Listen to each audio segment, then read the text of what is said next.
Greetings, viewers, and welcome to Tales of Winternacht and the Tale of Cybil Spear, Book 3, Chapter 12, our primary actual play D&D 5e campaign. I'm Silver. As always, I'll be your storyteller this evening.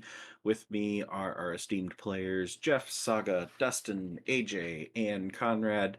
Ernie will not be with us tonight, but we will do our best to fill the Kiesel void with Saga taking that on this week.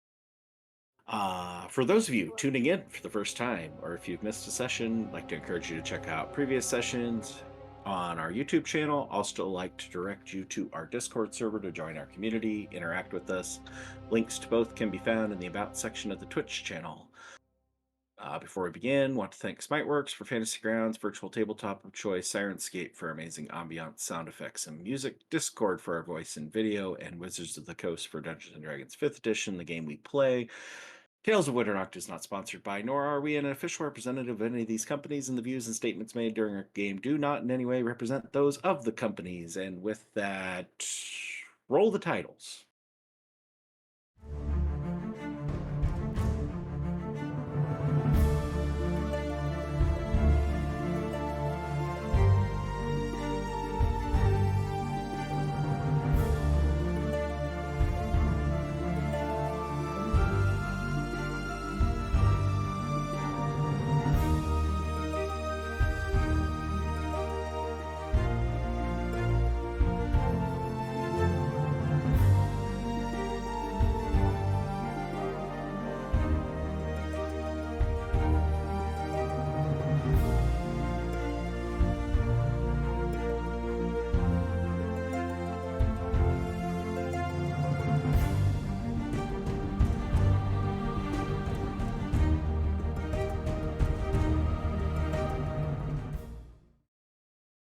A threat. It is a threat. And we're back. We'll be continuing our follower giveaway tonight during the stream, where we'll be giving away a sticker sheet featuring the art of the party members created by our artist in residence, AJ. These stickers are also available for purchase at the merch store, which you can find in the About section of the Twitch channel. To enter the giveaway, you need to redeem 100 channel points to use the enter giveaway option, as well as joining the Discord. Everyone eligible can enter once per stream and accumulate multiple entries until we reach 90 followers, at which time we'll choose one entry to win. Do not need to be present to win, but you do need to follow through with both steps of entering the giveaway with the channel points as well as joining the Discord. If you're chosen as the winner of the giveaway, we'll contact you on Discord to get your mailing address and send out your lovely prize. With that, previously on the Tale of Cybil Spear. Cybil Spear, a group of 6 strangers brought together to combat various threats in the world of Winternacht before being caught in the web of an otherworldly entity known only as the Dreamer. Their current journey has brought them to Torslin, the northern homeland of the party's barbarian Jofridir. Arriving in the port city of Riyab, they met Aliona, Jofridir's beloved, who traveled with them as they ventured to Jofridir's home of Snowdskull. They arrived to find the town seemingly abandoned, and after some investigation found the children of the village alive and well, under the care of a nearby lighthouse keeper named Helen. However, no adult residents could be found alive. The party discovered the bodies of numerous adults, including Jofridir's brother Ivor and the village elder Herdert. The whereabouts of the rest of the adults remains a mystery. During an inspection of the Brioran temple, Jofridir was possessed by the ghost of his fallen brother Ivor, before Aliona was able to persuade the ghost to leave him be. The party made the decision to head south towards Bjornsflucht, the only lead they had as to the source of whatever had transpired in Snowdskull. So leaving behind Aliona, who agreed to help Helen with the children, the party headed south in search of answers. The party made good time during the first day of their travels, narrowly avoiding encounters with various beasts along the way, before taking shelter in a cave occupied by an elderly catfolk named Slor, who welcomed the company. During the night, Jofridir was visited by the ghost of Ivor, who was apparently lingering with the party. The party set out from Slores and continued their journey south along the Ernelv River. They reached a crossing and nearly lost their lives to the icy river as the ice broke beneath them, but ultimately found their way to safety on the other side. Here in Snodeskull, it is late morning on the first day of Sonmun, 296 years after the fall, and our tale resumes as Lonan spots a couple pairs of horns up atop a hillside, only for a moment, before they disappear over the horizon.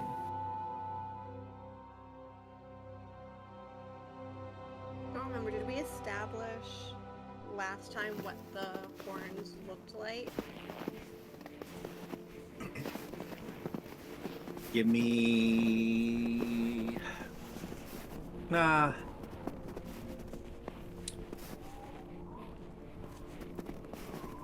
Let's see. I think you had a pretty good perception on it. I mean, you don't ever have a good perception roll or anything, but roughly would gauge each set of horns. There's two. They curve towards the inside, about somewhere between or around a foot wide between the points on each set. And the two sets were maybe 3 feet apart from each other. Very tough thing to spot based off the size of these horns. The small amount that you saw, wouldn't guess they're probably any bigger than 4 inches wide at the largest point. Largest part, not the point. We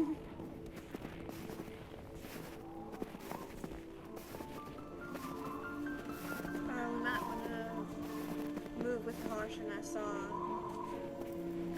something with horns up there. It ain't big. Or horns ain't big, at least. But it seems to be moving away from us. Would Jofridir know of any horned creatures besides a possible dragon that live in Forest? Give me a nature check. From the mammoth we saw yesterday. Intelligence roll, Back on top of those intelligence rolls this week. yeah. You fell asleep. You actually got sleep last night, right? Oh yeah. No. Okay. I've actually slept pretty good the last couple days. Nice. All right, your rolling skills have improved with the sleep. So, with a 17, oh yeah, there's a variety of creatures that have horns, based off of whatever, I guess, Lonan, what kind of description have you provided to anybody, or have you provided anything to anybody? I mean, should try to give, like, it's 2 sets of horns, about, at the widest, 3 inches,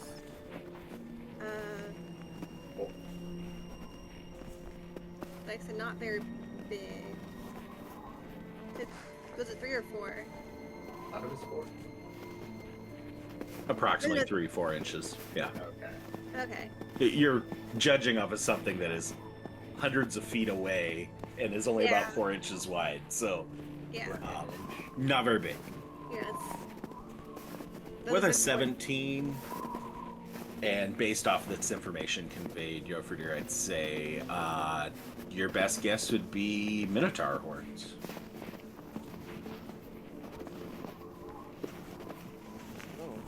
We're lucky and it's not a dragon. It'll possibly be a minotaur. 2. But that is encouraging. Oh, it's better than a dragon. Can the minotaurs Minotaur can be reasoned with. reasoned? I was just asking, actually, can they?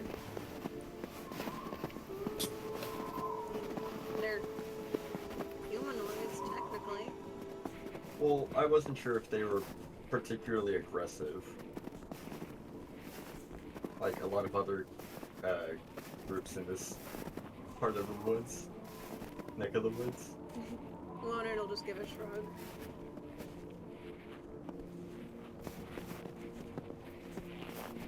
But you said you saw them moving away, right? So Yeah, they were moving away from us. we shouldn't have to deal with them? Ideally, unless they're gonna try and ambush us. Suppose we just keep a closer eye out. Make sure nothing sneaks up on us.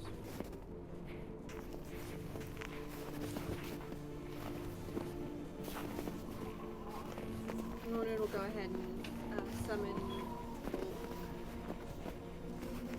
Okay.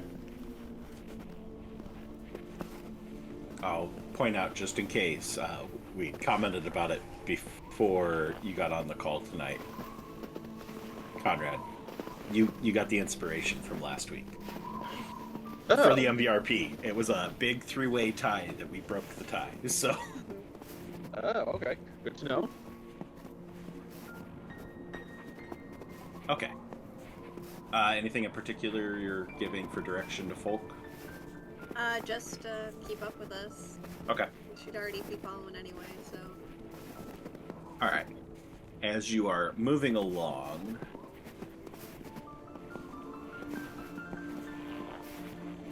I need Kiesel and it's Annabelle, right? Yes. I need Kiesel and Annabelle to make con saves. And, you know, while we're at it, Zedri hasn't done one today, so Well, Annabelle. hey, there we go. 20. way to go, Annabelle. Way to go, Annabelle. And then... I don't know. Hopefully we're not kept just us shifting nowhere. down here. Well, apparently. Yeah. Oh! No! No, no, no. Hey, look at that. I was also saying, apparently Kiesel also still has inspiration from I don't know when. Oh, Very possible he doesn't lightly use it. He got it two sessions ago, but because he wasn't here, we didn't use it. And because he's not here, it's not going to be used.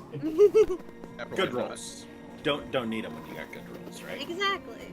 Good start with the rolls, by the way.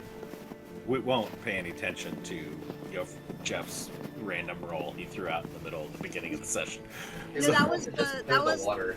That Yeah, rolled that's all the bad fine. luck. All the bad luck went to that. There we go. That's what it was. Yeah. All right. Yeah, there it is. You're all good with 20, 16, and 27. What's our traveling order here since the river? So your footer's Any change? leading. I think it's still the same, probably. Yeah, I think Alfred in the Yeah. middle. And then Lonan and Kiesel at the back. Yeah. Okay. I think it's still, yeah.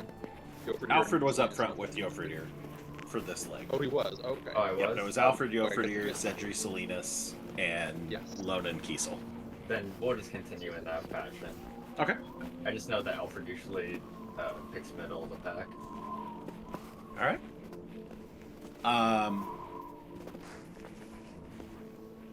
Lonan, with your passive perception that's crazy high, easily noticing this in between, keeping an eye out for anything up on the hillsides, kind of being on edge about these horns. But occasional chit chat with Kiesel, you would notice that nothing was really done to dry off, warm up these two individuals. So Kiesel is on a icicle laden snow ram that thankfully rolled a dirty 20 for its con save, and so is still trucking along. But Kiesel's lower portion is also quite crunchy. It's not icicle laden, but it is. His legs got a good bit wet, hanging into the freezing water back there. So, just something to keep in mind. Yeah, we might want to build an extra fire tonight for them. Should we take some time and get him dry first, or just... Yeah, or right now. That might be good. No, we can keep moving. Another 6 hours, Kiesel. Yeah, no, not really sitting right with me, and Cedric will pull back on Mystic to go ahead and conjure some flame and just kind of like hold it around Kiesel's torso. If you want to waste your time with it. Can I use prestidigitation to like whisk some of the wet water away as Cedri? If he's melting it down to water, then yeah, I think between the two of you, you can combo. Instead of having to completely dry it out, it's just make it back to wet and then pulling the water out.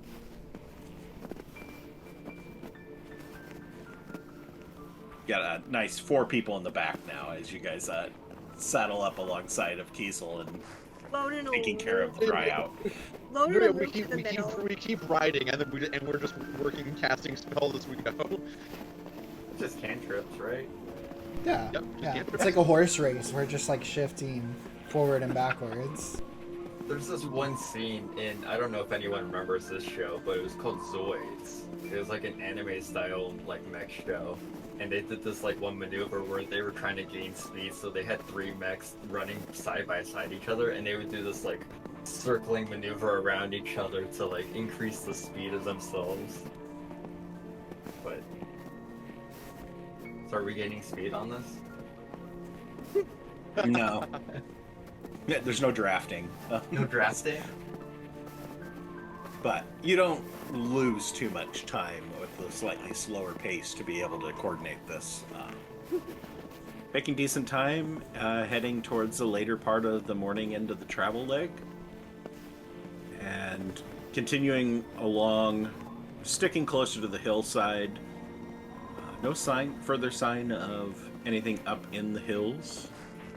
Everything stays pretty quiet. Occasionally see an elk or a group of deer that move along the riverside off in the distance, because you're a good ways away from the river, several miles at this point. But as you're keeping with that hillside line, you can notice that river is starts to come back into view off on the right as the valley is narrowing as you move forward further and further south. And up ahead, you see a large bend in the river where the river just goes and turns straight out in front of you. Yofrider, give me a history check. I made this DC really low just to be nice, so don't fail it. Damn! Every time. Oh no! Oh, Yeah, you don't know where what this place is. It's a bend in the river. Can't quite remember. Yeah, so you continue trudging through the snow. Some snowflakes beginning to fall. A little bit of a light snowstorm. The nice other end of that is pretty decent cloud cover, making sunlight not an issue. Light enough. It's not that thick that it's dark out, but dark enough that Lonan's not experiencing her sunlight sensitivity issues. And I'm gonna look up at the sky. Hey, everyone keeps saying this is an unordinarily cold, cold spring or long winter. Do you think the whole issue we're having with the possible Ironsborn have anything to do with that? Well, I assumed. Like, they're the cause or they're the effect? Or somehow connected to it. I mean, See that My being first- possible? guess was a powerful dragon, but I mean, Well, if we're dealing with the Queen of Winter, perhaps she's extending winter.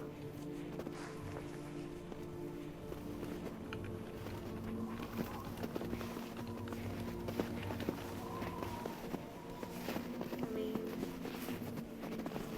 Well, Porcelain has no chain or chain, so she can move right on out. I'm writing that down. your visibility is slightly hampered by the swirling snow that's coming down. As you get closer and reach the edge of this big bend in the nearly frozen river, catch sight of a curious lively scene on the other side through the curtain of falling snow. You make out the shapes of 8 huskies darting through the snow-covered landscape, just like running through. No attention to you. They're on the other side of the river. They're a good long ways off, and they're just like running through, unencumbered. These aren't. They probably could be made into sled dogs, but they aren't sled dogs. They're just wild dogs at this point. And as they start to make their movements and you all catch sight of this, Cybil perks up, hearing the sound of excited yips and barks coming from across the river, her ears standing erect, twitching to catch every nuance of the distant commotion, and keen eyes squinting through the snowflakes as she rides on the back of that sled, locking onto the flurry of movement that's on the other side of the river. But she stays in place, doesn't draw her out. She doesn't make a sound. She's a good girl. She's well behaved. Very good girl. The huskies, with their thick fur coats matted by this relentless snowfall, they're almost ghostly as they chase after a flurry of grayish-white squirrels that are like going up, out of the snow, back into the snow, out of the snow, back into the snow. And the squirrels just like almost disappear. You don't notice them at first as you're further away. You just see these huskies running to no known location, and then suddenly you see the prey that they're chasing as these squirrels are doing the best they can to try and move across an empty plain too far from the trees. And Cybil has remained behaved and controlled, but Alfred, you start to hear just like this low little whine coming from her as she's like curious and kind of just like nudging, like not getting up or moving. She doesn't make anything more than a whine, but she's just kind of nudging over in the direction, like she's almost like she wants to go join in. Alfred will look longingly back at Cybil and think of taking her out fencing soon enough. Definitely something to keep on the list when they have a moment. Possibly tonight. But the biting cold nipping at all of your faces reminds you have your own journey to maintain, and before long, the huskies disappear off in the back, away as you continue on your journey as the subtle outline of the sun up above appears to reach its zenith, announcing it's about time for a midday rest.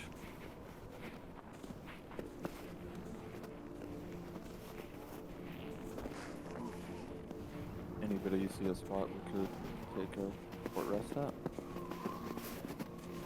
Look around for one. Yeah. Give me survival.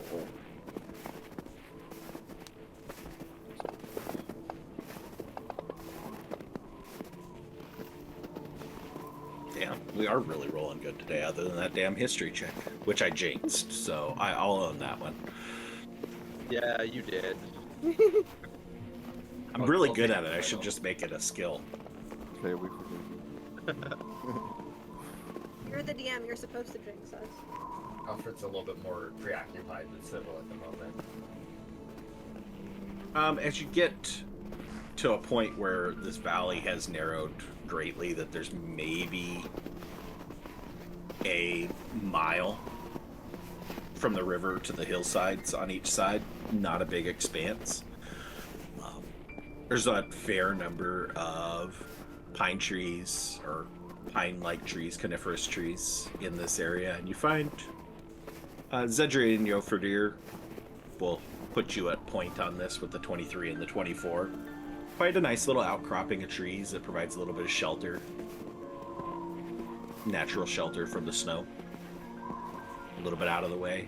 There's no really road to get off of, it's just open territory, so about anywhere is an acceptable place to rest, but this gives you a little bit of a windbreak. Yeah, you're Or we'll kind of point it out to everyone else. There seems to be the best we can do. Great.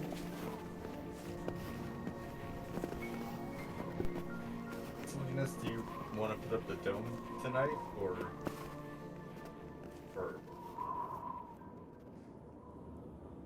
oh wait, this This is just No, midday right. rest. midday Yeah. rest. Sorry. Yeah.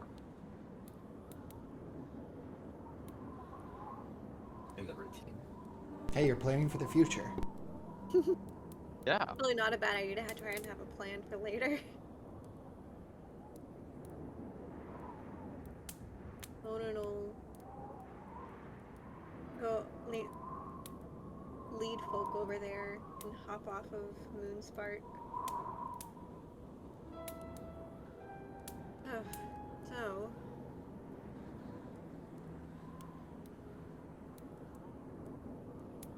I'm gonna kind of like think, what are exactly do y'all think we're gonna face? Because it feels like everyone has a different idea about what's happening, and I will be completely honest, I'm kind of clueless. We don't know much more than you. We had some idea of a possible dragon, which still may be true, and now there's talk of this Winter Queen. Suppose anything could be possible. We might find a necromancer again. I mean, so Then far after my that- biggest adventure was defending a partially run-down temple to Noctalis in the middle of the woods.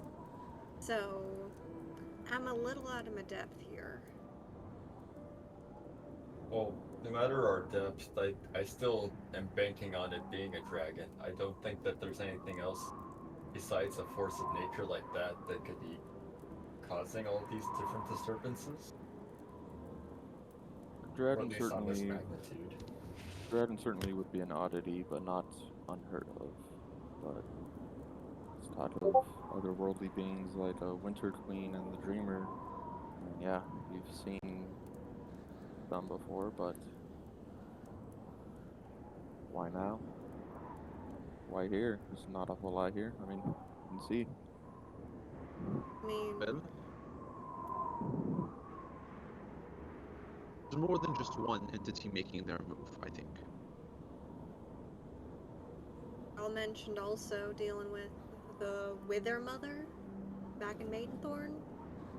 Right. Yes. Yeah.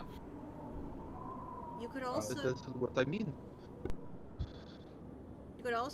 I mean, because I've been thinking about it. I've been thinking about the fact that I found Arlo and y'all's friends all in the same spot, seemingly falling asleep at separate times. What if there's just places where these so-called older powers congregate? Like parts of the world where it's sort of, I guess, weak between our plane and where the gods reside. Eh? Why not? Somewhere where they could Or maybe a move place and where, push on. like, a ley line where the power can seep through? Well, this is a thought, but when we dealt with the Wither Mother, it wasn't a something that something about Maidenthorn in particular that led her to gain power. The source of it was a book. Man read or absorbed something from the book, and he gained the power of a disciple of the Wither Mother. It wasn't that location. I'm sure he could have read it in any town. Book was made on a ley line. Or made in a special way. Probably. It's definitely special. Or maybe it's like, it's like two circles that are like orbiting each other, and sometimes they just meet, cross paths.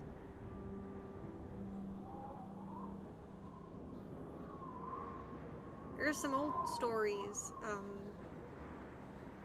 in our book collection back home about like fate and things lining up a certain way for things to happen at a certain time. What if it's like that? What if these are just things that have been in the works for a very long time, have intended to happen now? I mean, I've only known about that these mythological creatures are even real for about half a month now, so I'm willing to throw any theory out.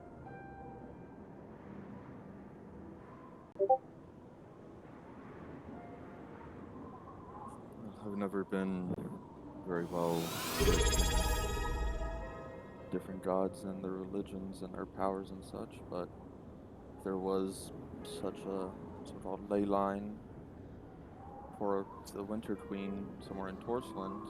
The Eastbjorn clan found it. Could explain some things and would make some sense, I suppose. I don't know about that, but he kind of, even though we're in the middle of nowhere, he still kind of looks around to make sure no one else is listening.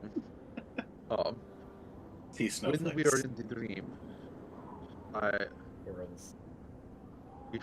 found a book that had a map of the Aether Springs, the natural Aether Springs in the on the continents. Where are they? If you remember, I mean, I can find it in my notes because I didn't remember all of them, but I do remember several.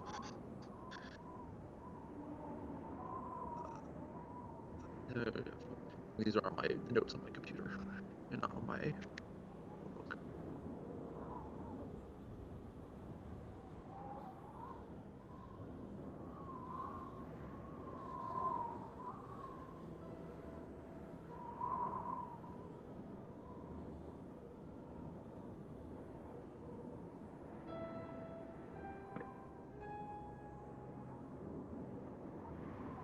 Well, there's one in as I remember, one in Ocaria, in Valmar, in Crixia, and in Baral. So there could be one here as well, maybe? Just undiscovered? It doesn't sound like they're too uncommon.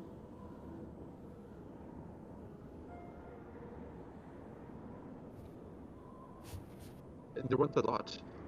I mean, it's been a while, and you already had me do a roll to try to remember. But can I? You want me to try again?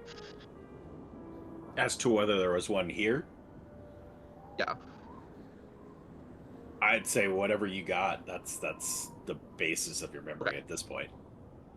That's fair. Yeah, those But are it'd be the ones possible. I got. Just wouldn't be. Yeah. You don't know for sure. Yeah. I mean, it is possible. I mean, that is something. I don't know a lot about it, but I know enough that we don't want the wrong people getting their hands on that much raw aether. the one in Ocaria, do you remember if it was above ground or under it? It didn't have any. The map didn't have any indications for that. But it was more in kind of the west central area of Ocaria. I mean, it could have been either, so.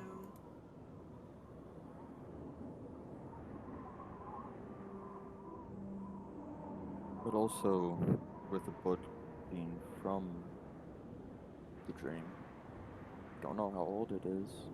Perhaps It was written before others were found, or maybe there are others that are just unknown, even today. It's very possible. Like I said, I don't know that much about them. Also, we can't verify the accuracy of the book. Not that I'd imagine so, but people could write down lies, trying to hide information. Is this true?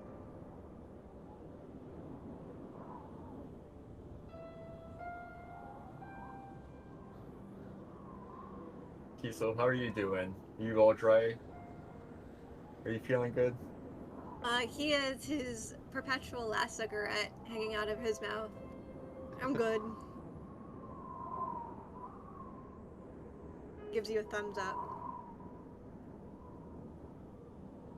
Kiesel, how long is that cigarette? Oh, I always have one. Well, I imagine it's at least a couple miles long if you don't light it. you're right, he never lights it. Not sure what the lifespan on them are. Outside of the package, of course. He just nods.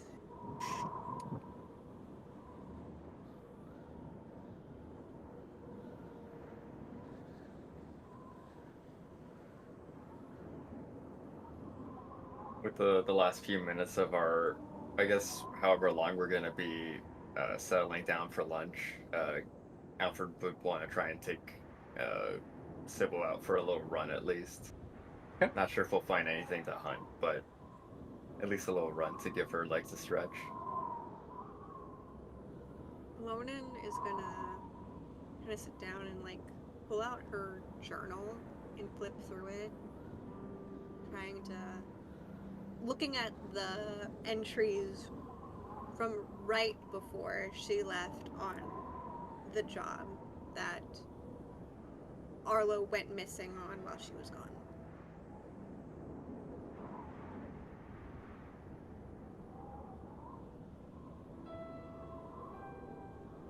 All right.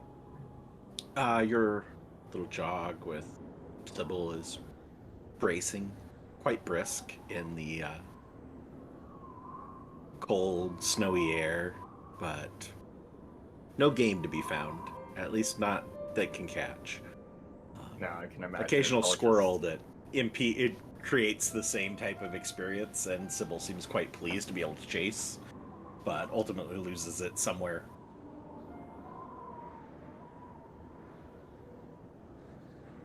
And yeah, you guys all reach a point where you've collected yourself for a short rest.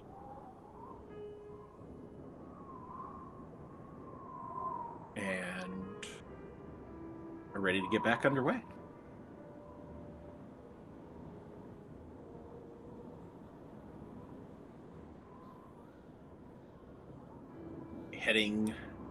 Continuing along the Urnell River to the south.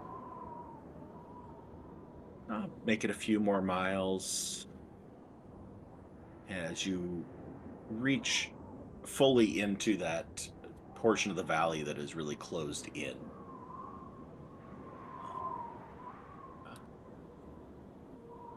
Continue our little purple line here on the map. We're making progress. And push forward, your mount's moving cautiously through the swirling snowstorm, but not giving up any pace necessarily as they continue to trudge through the snow without issue. But the snowstorm picks up a little bit in intensity. A little bit, few more flakes, the wind a little bit stronger. And you notice that the once solid ground that you have been traveling on starts to give way to a little bit more of a frozen, almost like a, not slush, but like thin ice that you get that little, it cracks through, but then there's surface like an inch below it, so it's not actually like impeding anything. snowstorm continuing to send flurries of snow dancing through the air, dancing across this little slightly different terrain.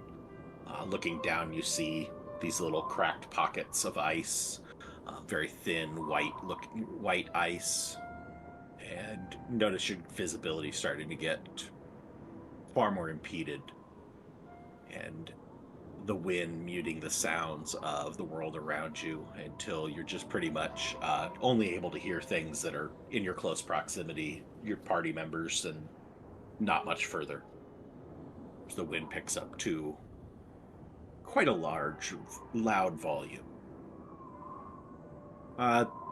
This semi-wet, marshy area, the terrain starts to become a little bit uneven, a little bit unpredictable as you notice snow rams like lose their footing for a second as there's a little slide of a footfall before they catch themselves and pick their pace back up. Patches of ice hidden beneath snow, cracking and groaning under the weight of your mounts as the little white, thin layers of ice start to give way to actually more solid ice, and you find yourself on more of a solid sheet of a frozen surface. And the snow rams, sensing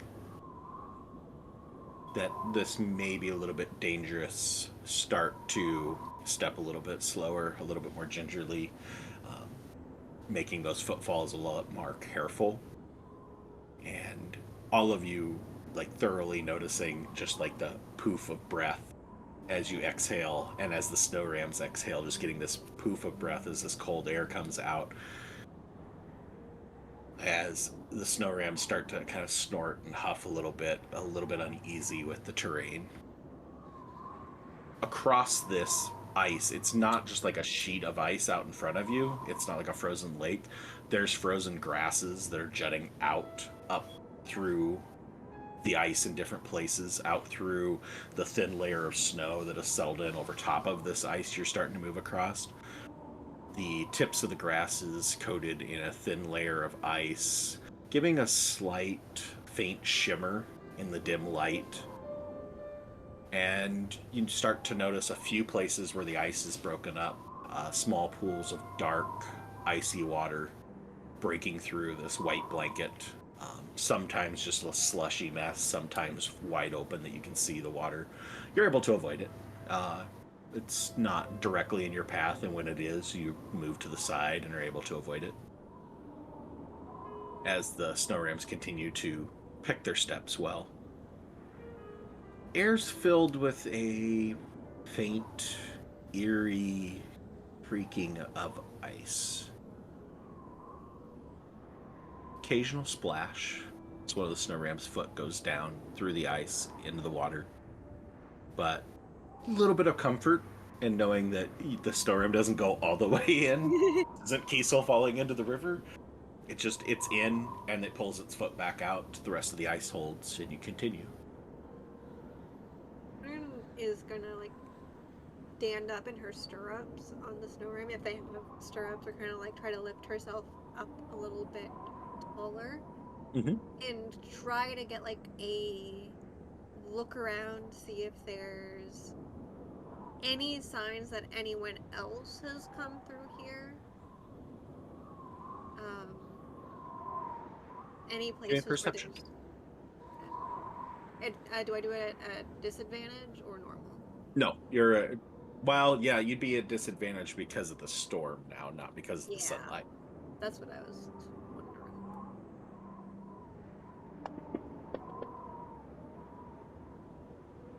The 12, you don't notice any signs of, like, other mounts that have probably gone through, or any humanoid footprints of any sort. There's some signs of animals have passed through. There's a presumption that where there's these broken open spots in the ice, that something must have caused those, because there's not a steadily... This isn't river. This is... Give me a nature check there, Ranger. Alrighty. Let's see. Nature. Anybody else who wants to give a nature check can do so as well. But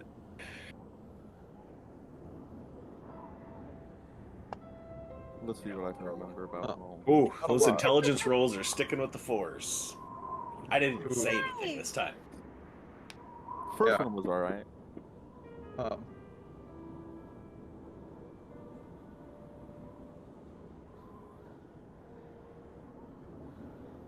Alfred with a 19.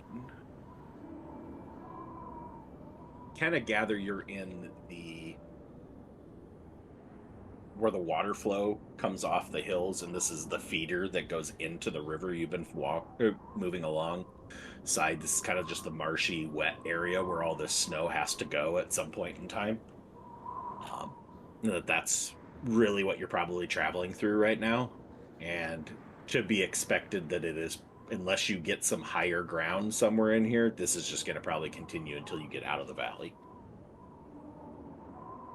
Yeah, Alfred will try and relate that. We should probably get up into some of the hills and out of the valley so that we're not walking through this as much.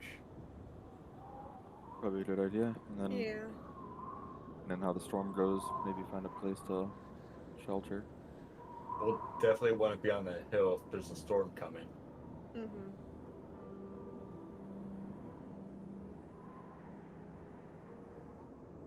Found some place that's protected. So even when we have the dome. DM, how late in the day is it? Did I miss that? You're just in the early part of the afternoon. Yeah. Okay. We haven't traveled too far. So yeah, we'll No, probably just go You still got quite a closer- bit of daylight. Probably just go closer to the hills where the ground's a bit more steady and secure and safe. And then just keep an eye on the storm while keeping an eye. Just as we're going, we'll probably keep an eye out for a spot to hunt her down if we absolutely have to. You know, if a dragon comes and casts blizzard or something. Yeah, like every quarter mile or so, we'll like take a note of somewhere that we should be hunkering down if it comes to it, Mm-hmm. Okay. or at least Alfred will. also, Selena's question. Does it feel like it's been getting colder the further south we head? In general, over the course of the entire trip, Yes. yes. Okay. Very unnatural. Yes. Could just be a storm. Yeah. He's definitely going to take note of that, though. Okay. The further south we are heading should, in theory, be getting warmer, but is getting colder instead. Especially knowing that you are in the first month of summer. Yes. As you start to kind of make a turn off towards the east, sorry, heading off to your left, heading towards a little bit of the higher ground up into the hills, start to hear just a soft, almost song on the wind.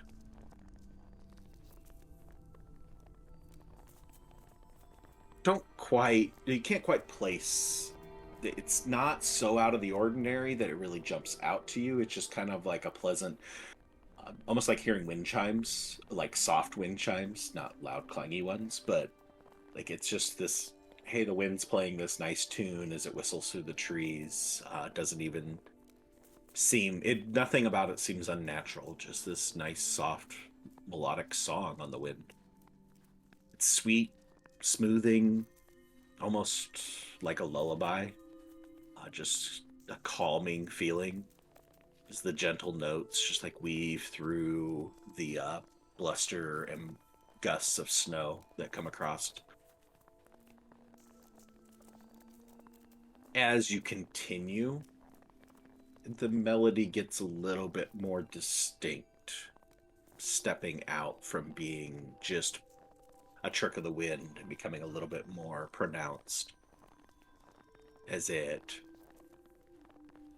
begins to just kind of wrap around you like almost an ethereal blanket, kind of wrapping you in this nice, comforting, soothing lullaby. your mounts that have been previously very cautious and alert and picking specific footfalls as they move across this crunchy marsh start to relax their steps, slow and becoming more deliberate, as if they too can hear this song on the wind. As you feel a strange calm wash over them, as their tense muscles beneath you start to relax a little bit, as the sweet lullaby just starts to work its way into their minds. And same with you, as you start to just kind of ease some of the tensions, worrying about the things up on the hills that are, for the most part, out of view at this point, behind the blanket of blowing snow. And the snowstorm starts to kind of just take on kind of a white noise, dreamlike quality around you, as you just kind of get a little bit of tunnel vision, focused in the just immediate vicinity. Everything away from you starts to kind of just fade into the background, fade into the surroundings.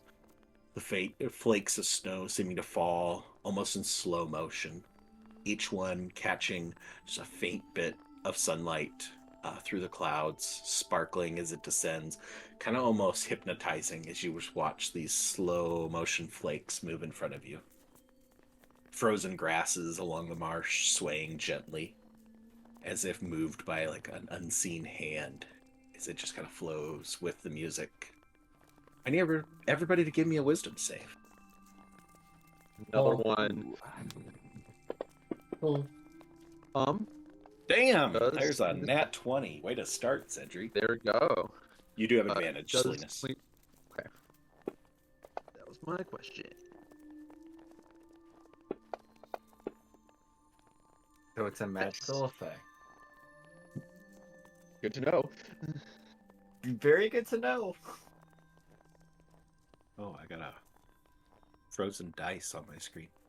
You see that too? Me too. Yep. Oh, there's Yep, one. it went away. It went away. Oh, there was another one. Life is strange. I think the chat box might be lagging a bit. Oh. Yeah. Oh no, I thought it was frozen. I think, yeah. That Oh, okay. Oh yeah. We'll do her a solid and take the first one. That's only fair. Yeah. Okay. Got a good one for Kiesel too. Alright. And her frozen image Yeah. isn't bad. She looks very deep in thought. Yeah. Yofradir. Let's see, 3, 4, 5, 6. Yofradir and Alfred.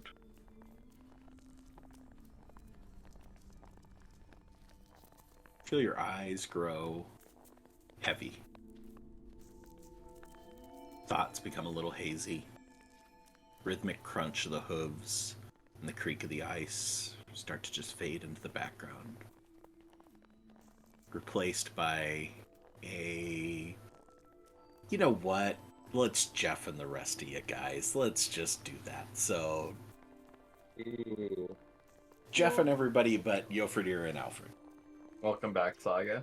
Thank you. I don't know what's going on with my Wi-Fi tonight. Hey, we gotta have some tech difficulties. If that's the worst we got, we'll live. I will say, when you look back at it on the recording, you do have like a very like thinker pose going on at least.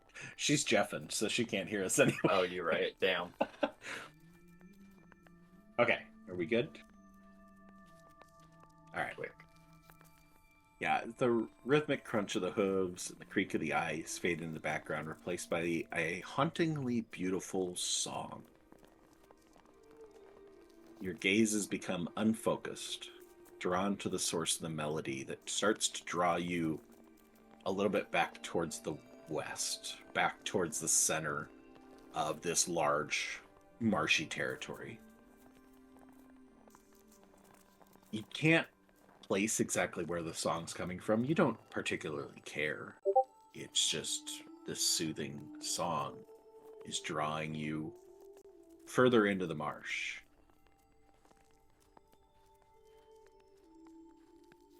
Alfred, you hear. You know what? Cybil needs to make a wisdom save. Oh. Okay.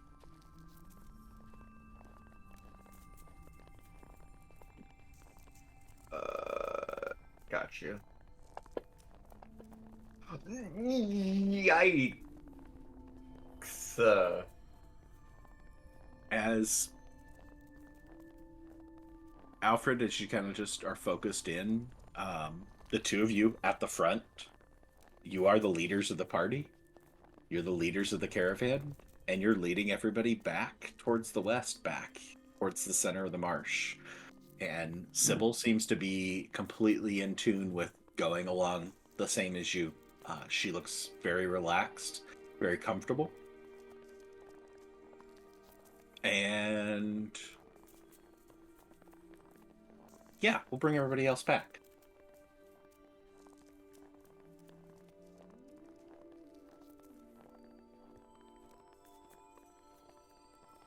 Good, good, good. All three of you? Yep. Shake your heads, thumbs up, something like that. Okay.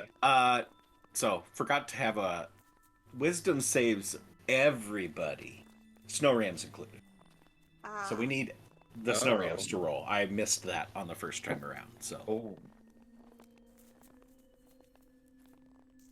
Come on, Ivory, I believe in you, girl. damn, those nat 20s there. Annabelle. Oh. I believe in snowflake. you! Save. Ooh. It's a mixed bag. Yeah. Yeah. And I do full. Nice. Okay. Okay. Is Uh, there anything there? All of you as a It was group following behind Alfred and Jofredir, the leaders at the front of the column, same. just following along as they just continue making their way through the marsh.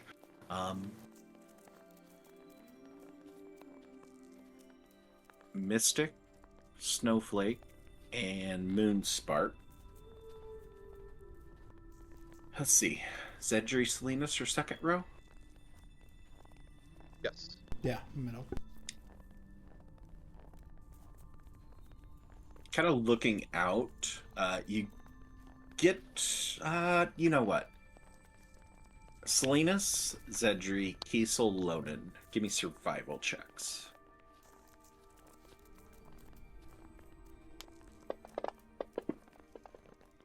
Nice. Damn.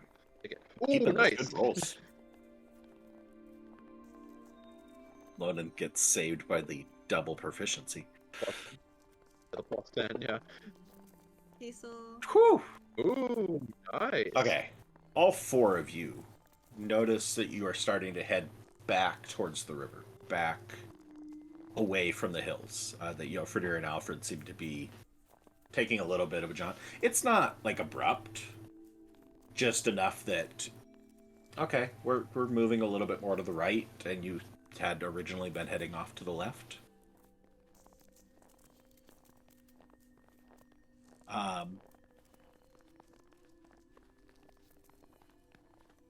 Yeah. You continue to hear this nice melodic lullaby like Man. song across the wind. So, can Lonan, and I don't know what check it would be, but so, how do I explain this? She's very used to adventuring underground, where it is probably quite silent overall. Mm-hmm. So could she do like kind of like the only word that thinks in my head is like a vibe check to just like, because this is going to off-put her anyway, but I'm trying to see if how badly does she actually start to worry? Don't know what to roll for that. I would say, based off of what you're dealing with, and this being very foreign territory, as to what does a snowstorm sound like. The song really probably not going to be giving you much of a vibe, and the slight turn that the front party's leading at this point in time I wouldn't suggest would probably be anything that would be super concerning to anybody at this point. Just, this is where Yofridir's leading us. But on that note, everybody make another set of wisdom saves before you roll.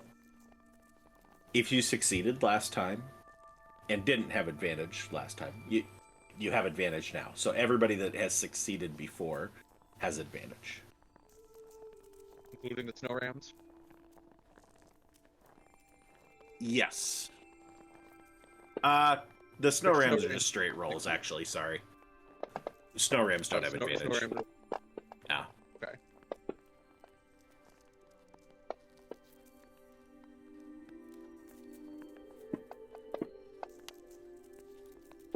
Ooh, man.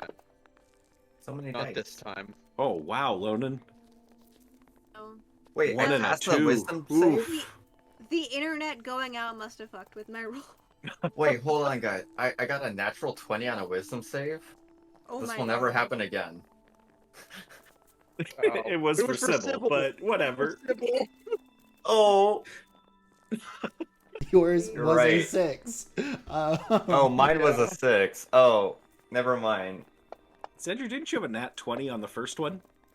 We're I so bad. did, yeah. Give me a second as I pop through my 2 different sheets. And the 3 cohorts. I'm sorry, I didn't realize that this would be the rolling session. All right.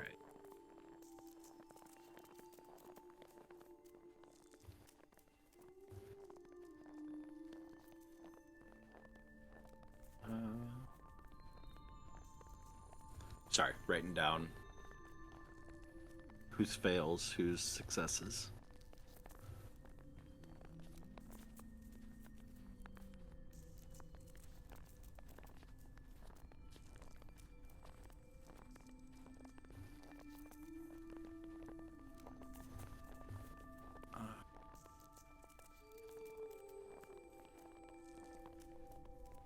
Of course, it happens to be the 2 people who are in the lead, so we don't even notice, and everyone's just going along.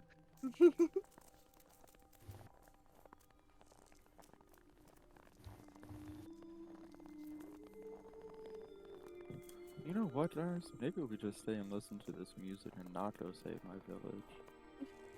It's another Izzy. That's concerning. Another Izzy, don't even. The ethics have already been approached, so we should be able to resolve this one much quicker. Yeah, we just go straight to killing. Ivory succeeded first time, right, Salinas? Yes. Okay. If a 15 succeeded. Wait, I think Annabelle failed the first time. Nope, I think Annabelle succeeded the first time. Okay, because I lost all of Moonspark failed first time. Okay.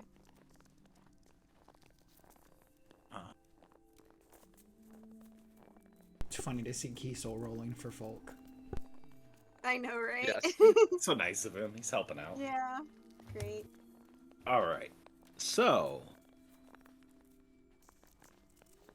Cedri and Salinas, Jeffin. Oh. Hey. As Lonan has Hi. fallen into the trance. Lee. Welcome home. Hi. One of us. All right. Lonan, Mm-hmm. your eyes grow heavy. Thoughts become hazy.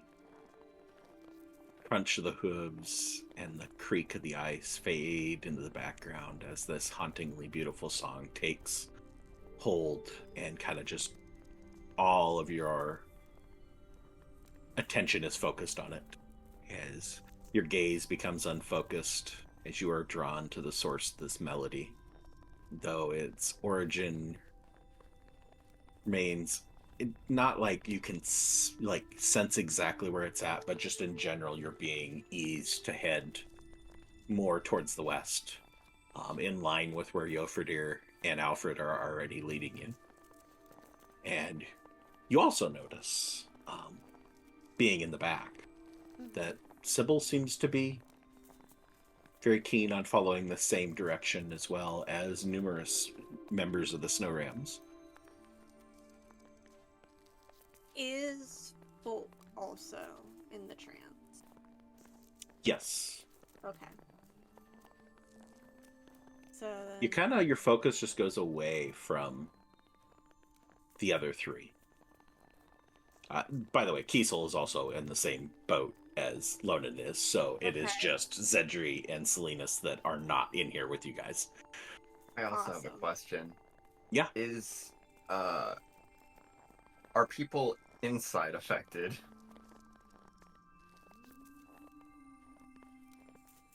Is someone affected? Mm-hmm. Yeah. Interesting. Okay. Alfred and anybody that Alfred is carrying is affected. We'll put it that way. that's a great way to phrase it. Okay. Any hitchhikers? Okay. For Alfred and Yofridir, and I'm not gonna make you Jeffin for this. We'll keep you in here. So, on a second fail,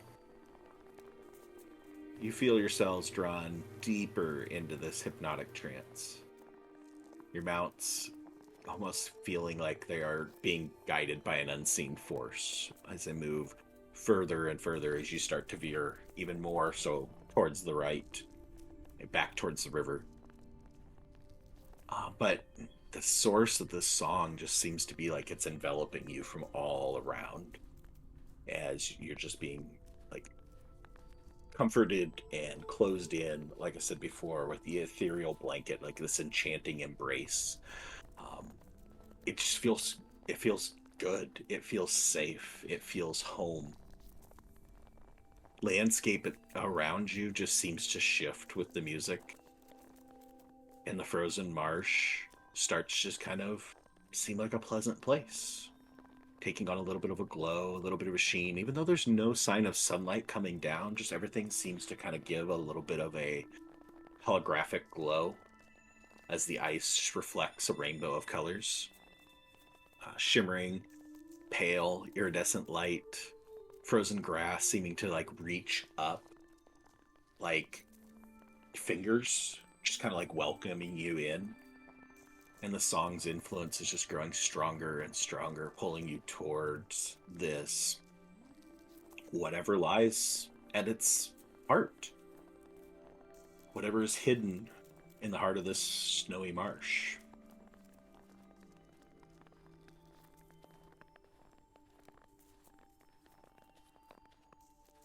Throw something at Salinas. Try and keep everybody together as much as I can. Yeah. All right. The two of you, Cedri and Salinas, notice the rest of them start to veer even more. Zedri, you follow because Mystic is fully following along. But it's clearly they have now started to shift back towards the river basin and away from the hills that you guys had agreed was the better place to go. And as we start veering, Yerfrider's just gonna drop his arms off to the side, letting go of the reins, just letting Ares go where they're going. He's just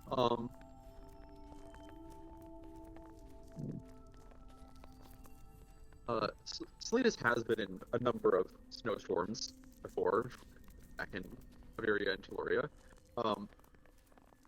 He would know that hearing a song is not supernatural, is like not a normal thing, right? Give me an H check. Does the wind really sing? I was prepared because I listened. No, to it was the almost song a before 16. session. The wind do be singing. Aw. It's Avora talking to us. You have enough experiences of hearing songs on the wind and that concept of basically nature performing its own little symphony to not be like it's impossible. Not that you've necessarily something. This seems a little bit odd, but not like concerning odd. The music itself. Yeah. We'll say you don't have your usual Selena's confidence of, I am certain that shit's going down. Is Ivory seeming like she's also being pulled that way, or do I still have a little bit more control of the reins? Ivory seems to be just following along and going along in the same direction as everybody else. Definitely doesn't appear to be like she's confused or like she's attempting to go a different direction. Everybody seems to be going in this direction. As far as you can tell, this is where everybody's going. Follow the leader. Yofridir, is this was the hills too not helpful? Is it better to go back into the valley?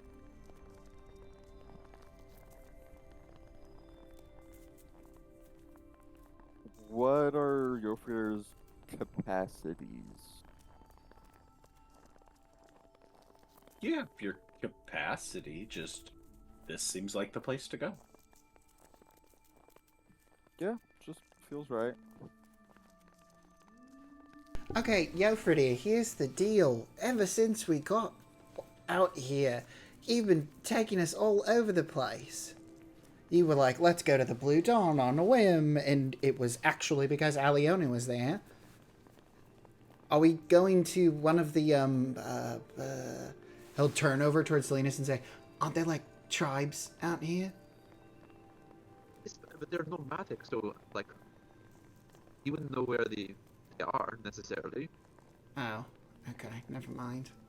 Zidra will just sit back on a Mystic who's just going on.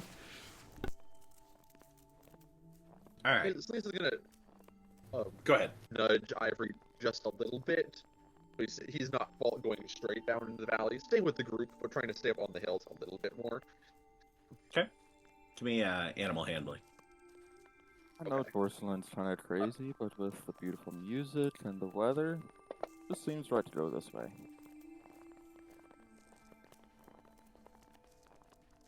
So, I have you in the party order as being on the right side of you and Zedri. As you start to try and casually veer back towards the left, you're kind of nudging up against Zedri. What do you do, Zedri? Zedri just has Mystic. And he's like, oh, okay, so we're doing this? And he'll just look over towards Salinas. Okay, give me an animal handling there, Zedri. Okay. Since I made a bond with Mystic, do I have advantage on this, or is it just a regular straight roll? Sure, I'll give you advantage on it. Hey yo, let's save my Nice. boy. See if your super high rolls can continue here. Time well spent. Time well spent. Pretty good. I'm gonna Mystic also will not budge back the other direction, and so you and Salinas just like slowly start merging up right next to each other. Zedri at first is gonna try to like casually move the reins, but then it's at a point where he's fully like over like almost half off the saddle, like pulling, and he's like, yeah, Mystic's not really feeling it. On that note, everybody give me wisdom saves again.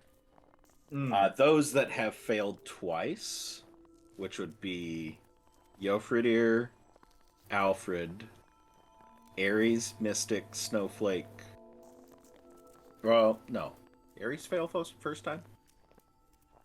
Ares had a 15 the first one, I think. Okay, so not Ares. My bad. Mystic, Snowflake, Moonspark, Alfred, Yofridir have disadvantage. Cool. And then advantage if we've Those that have you succeeded twice, you have advantage still. Not as good.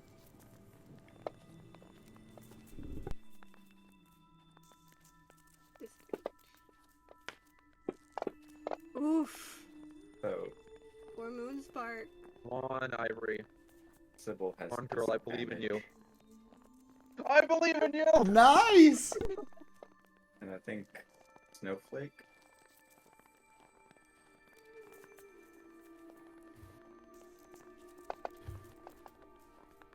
Okay. You guys want to tell me? It's DC 15. So, Gilfredir. Fail. Fail. On areas 2. Oof. Fred. Fail Fail. across the board. Well, I'm going to go down by name, so you guys just tell me whether they failed or succeeded on the 15, and I'll write them down. Mystic. Fail. Snowflake. Fail. Moonspark. Moonspark. Fail. Okay. Lonan. Succeed. Okay. Aries. Fail. Cybil. Fail.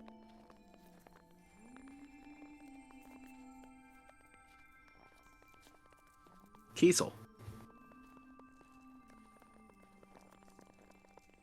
Didn't catch it. Fail. It's all good. Oh, Kiesel. fail. Fail. Fail. Sorry. Ivory. Ivory. Succeeded. Okay. Annabelle. Succeeded. Folk. Succeeded. Okay. And as to those that had not failed before, which I don't have a list of, Cedri, success. Salinas, success. I think all of the snow rams had failed once at this point, right? Yes. Okay. All right.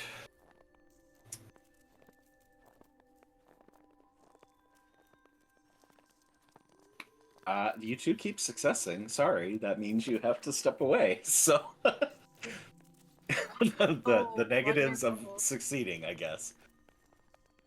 Okay. For the rest of you, specifically, Gilfredir and Alfred. Kiesel gets elevated to being at the same level as what Gilfredir and Alfred were last. I won't repeat that whole cycle because you heard all that, Lonan. Yes. Lonan, you're still at that same state that you had last time. Nothing's really changed. You're feeling drawn towards this, but it's not intensifying in any degree. But for Gilfredir, Alfred, and Mystic Snowflake, Moonspark, but more so Gilfredir and Alfred, the gentle tune slowly transforms into sweet whispers on the air. Caress your ears, carrying seductive tones weaving through the wintry air, growing more persuasive with each passing moment. Song now imbued with a captivating allure calls to your deepest desires and fantasies, drawing you further and further into the depths of the marsh. Snowstorm intensifies around you, but the whispers just cut through the howling wind with complete clarity.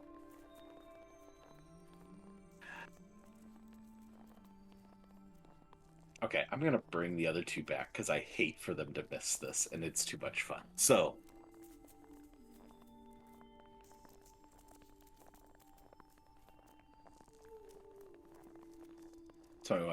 DM. Yeah, We just need a big motion on camera so his We So just all everything- need to move at the same time. Same Yeah, Do the you wave. do like a- Okay, I'm bringing Really, you this two is back dinosaur in. different. You don't know this in character, but I don't want you to be just sitting on the sidelines as the stuff's going on. So, Alfred and Jofredir, as you hear these sweet whispers of the most attractive person you have ever encountered in your life, Yofridir, what voice do you hear? You'd probably hear Alyona's voice.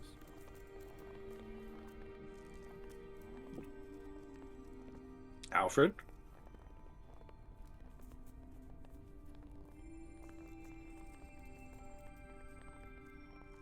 Z. You don't get to make an I- intelligence check. It's not. Yeah, It's the impulse. What do. would be the reaction? I think What would be the Zedry, yeah. voice? You hear these whispers cutting through the howling wind as the storm picks up around you. The wind just kind of going by the wayside as you hear these whispering voices, these sweet, entrancing, seductive voices going through. Yofridir hearing the voice of Alyona just whispering in your ear like she's here, like she's riding the snow ram with you, just whispering from behind. Alfred just like Zedry's whispering back to you. And you're just caught in the throes of this enchanting song, feeling an overwhelming urge to follow its seductive promises as this voice just calls to you. And where at first it just feels like it's right there, it's so loud that the only way it can be this loud, this clear, has to be that it is just whispering straight into your ear. It starts to get a little bit distant, still clear, still rising above the sounds of the environment around you. The sounds of the environment around you and the scene of the environment around you just start to melt away as your focus just goes in on where this voice is coming from. The two of you being in the front, you don't have sight of anybody else in the party behind you. You're focused on what's ahead. And Alfred, you just feel convinced that Zedry has gone ahead and is calling you, pulling you further into the marsh. Alyona is similarly pulling Yofridir further and further into the marsh. As your mind's just being clouded with visions of passionate embraces, tender caresses, blurring your sense of reality and reason as you feel just completely like succumb to this with that third fail. As, let's see, Mystic is Zedry, Snowflake is Alfred's. and Moonspark is Lonan's, correct? Mm-hmm. Snowflake, yeah. Alfred just, Snowflake is right there with you, just like fully, like you start to pick up the pace and head more towards this target. Yofridir, you're able to easily push Ares to go faster and continue and keep pace, even though you don't really care where Alfred's at. Alfred's not important right now. Focuses on where these whispers are coming from. Where are they? Why are they out of sight? Where are they coming from? And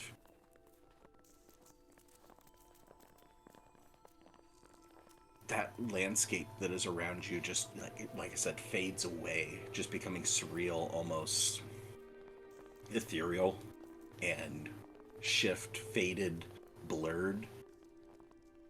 And the landscape in front of you and what you can see that just like almost seems like a tunnel just like leading you towards this location. Like you don't know where, but you know the path. And the frozen grass now appearing like delicate lace shimmering under the snowstorm's relentless assault. Ice-covered ground reflecting pale, ghostly light, creating this glow that adds to the sense of this otherworldly enchantment. Cybil begins to whine a little bit.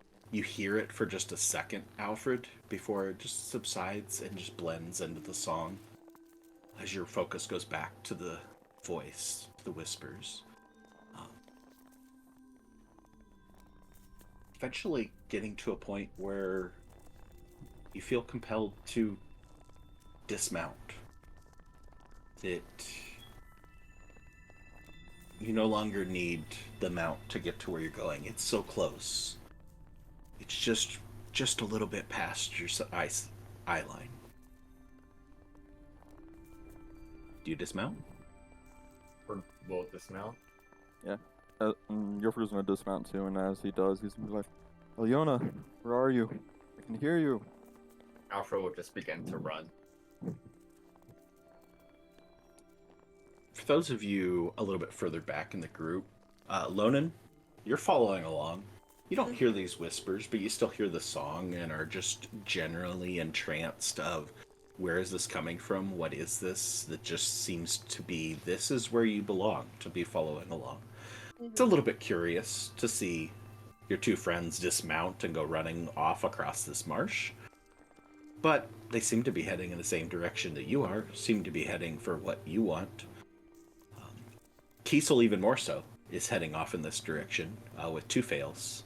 I'll As say still, neither one of you are to the point of the whisper element, but Zedri and Salinas, you'll start hearing Kiesel kind of like humming along to the song as well.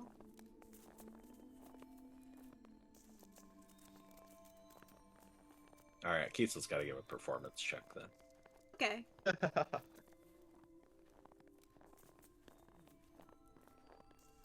He's been with Salinas for a while, so I'd assume he's got some sort of rhythm to him at least. This should rub off. He does good in company, man. I think we established that back in Maidenthorn, so 14, it's passable. Passable. Yeah. Strangely enough, though, it's passable to the point that it's almost more concerning to you, Zedri and Salinas, that everybody's hearing the exact same tune. Up to this point, nobody's talked about the tune, but now Kiesel is humming along to the same sound you're hearing that you have attributed to nature at this point. Up to this point.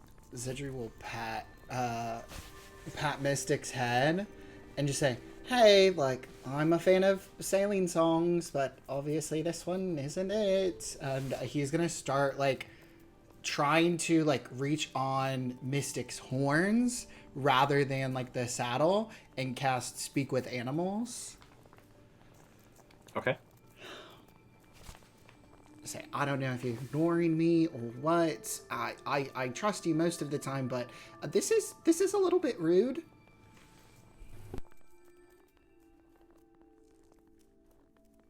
Okay, speak with animals.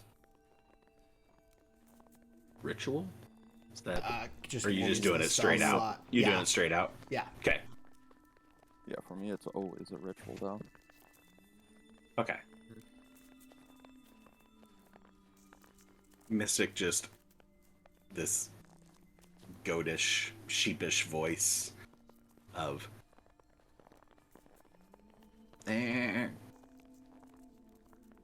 she just like pulls and pulls and pulls, trying to continue off in this direction. If you're doing anything to impede, she is running. Oh, geez. Yeah. Zedri's, she's starting to run. He's gonna look back to Salinas and just say, I do not know what is going on. Neither do I. Salinas is concerned at this point. Can he pull Ivory to a stop? Give me an animal handle. No. Fortunately, Ivory's only time. got the one. Fail, so. And she rolled a nat. She only rolled a nat 20.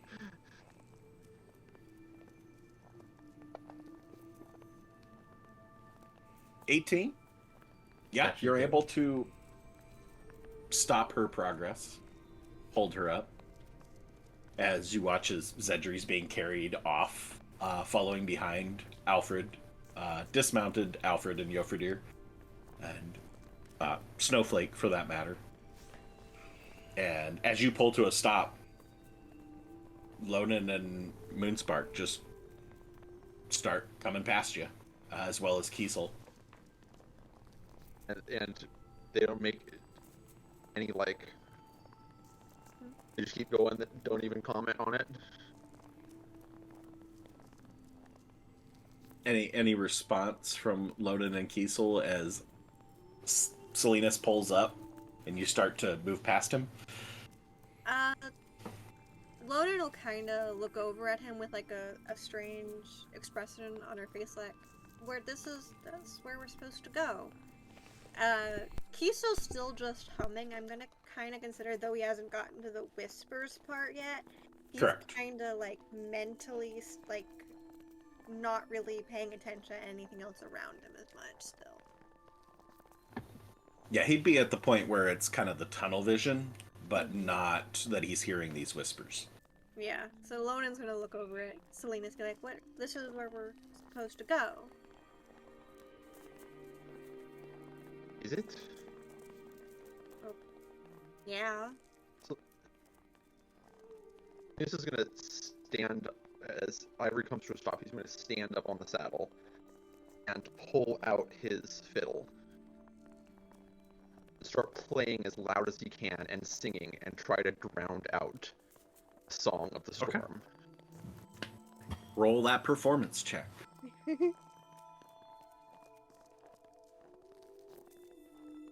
Come on. You better do it. I You need stay this. I'll take it. I was about to say, continue your good rolls. And then I'm like, nope, I don't want to jinx anything. I'll just keep my mouth shut this time. So, Oh, 27. Zedri, Zedri is easily hear whatever tune is being played. What are we listening to, Slee? Salinas has dug very deep emotionally. Most of the party, I'm not sure Lonan has much experience with his performance. But normally when he sings, his voice takes on a very like crisp, neutral diction, not his accent. But as he belts this this just very, very simple, just kind of work song, and with a very catchy melody along to it. His voice is kind of falls back into his accent, like it's something that I had learned when he was very young.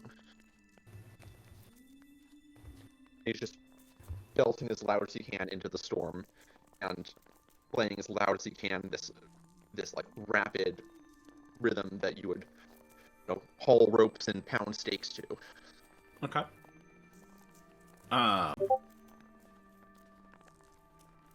Everybody but Yofridir, Alfred, Mystic, Snowflake, and Moonspark. Give me a wisdom save. So, can you repeat that? Because I lost track of who. Everybody but Yofridir, Alfred, Mystic, Snowflake, Moonspark. Okay.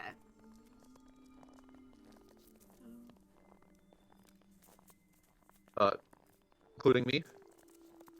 No, you don't need to. Oh, okay. So can I roll for Cybil? Or is Cybil included? No, you can roll for Cybil. Nice. I just wanted to check if she was Yes. still like Ivory. Good girl. Oh, Alright, Cybil. Did good. Anna. Alright. I'm sorry, Kiesel.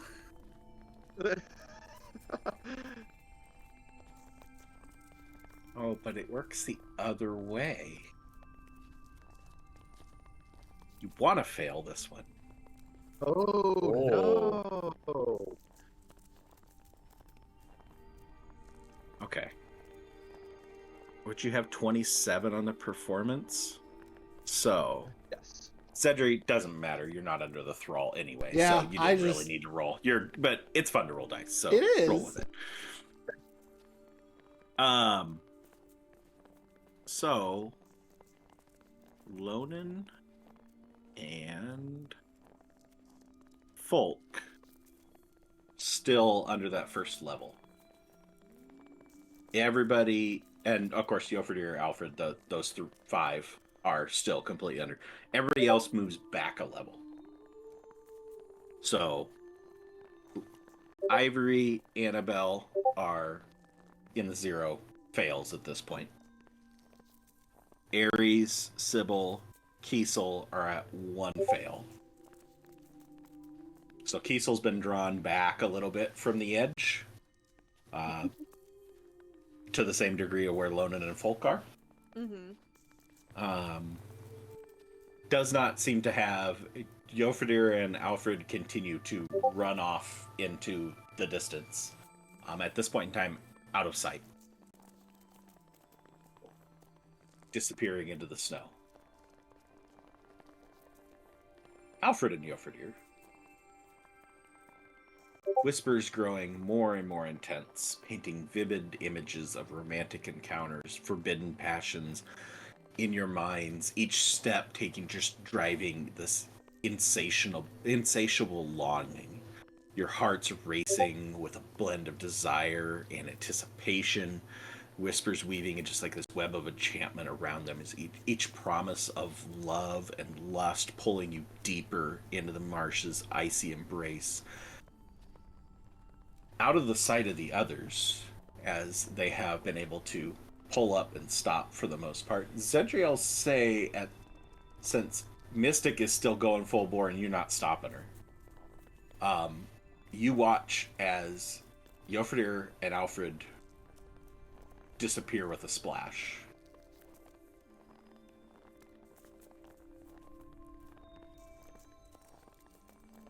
What do you do, Zedri? So Jofredir and Alfred just disappeared out of view with a splash. Mystic is full bore heading off. Jofredir, Alfred, Snowflake also disappears with a splash. Not Snowflake. Yeah, I think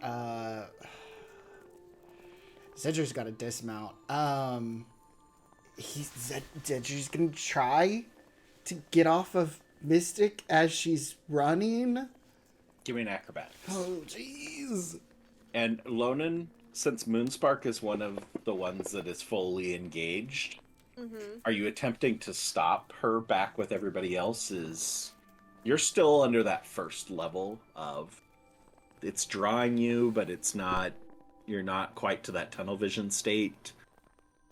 I think at this point there's enough like confusion kind of like creeping in that it's like, even though she's like, no, that's where we have to go, just kind of everything happening is giving her a slight bit of pause, so she is gonna try and pull on Moonspark's rein. Give me an animal handling. Okay. And then we'll go back to what Zedri's acrobatics 9 amounts to.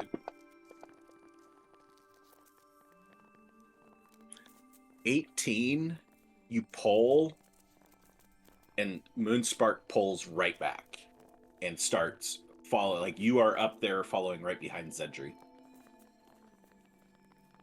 Okay. Disappearing out of sight of the rest of the group as they pull up and stop. Zedri and you're still, like I said, under that first level, but Moonspark is right there with Mystic, both charging off as you watch Zedri attempt to jump off of his snow ram. What do you do?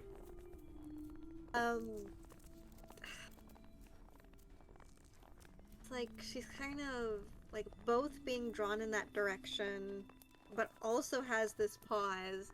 So I think she's going to...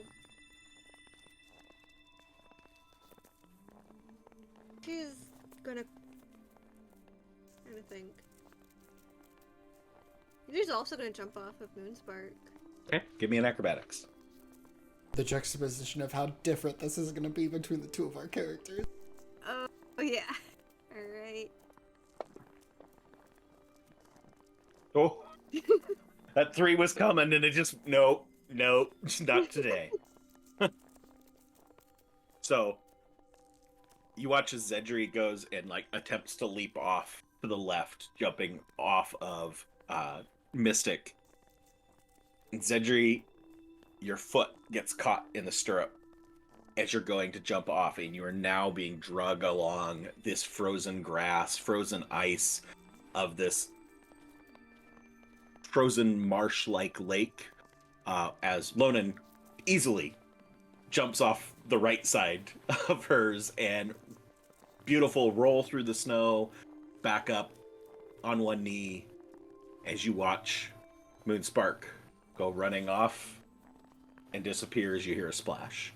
Can I have Folk try to drag Zedri off of the like stirrup he's stuck on? So Folk is still under that one level as well. So Folk is heading off in that direction and has not received any instruction to not running, just coming up behind, off in the distance. Can Lonan command Folk? Like, in Draconic, she's gonna tell Folk, get him. Like, get him off of the snow ram. Okay. He'll be Cedric, give me a dex save. Okay. You get a second bite at this apple. A second bite into the literal marshy ground. Don't bite a worm. I'm sure he bounced more than just twice.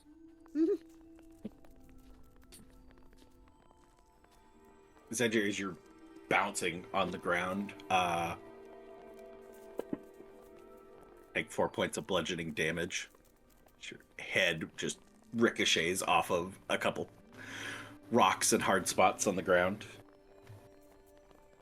before you're able to dislodge your foot, and just like your body goes spinning out along the ice, off, crushing, breaking off, snapping the razor sharp, or what appears to be razor sharp frozen grass, breaking off underneath you as you hear the splash of Mystic.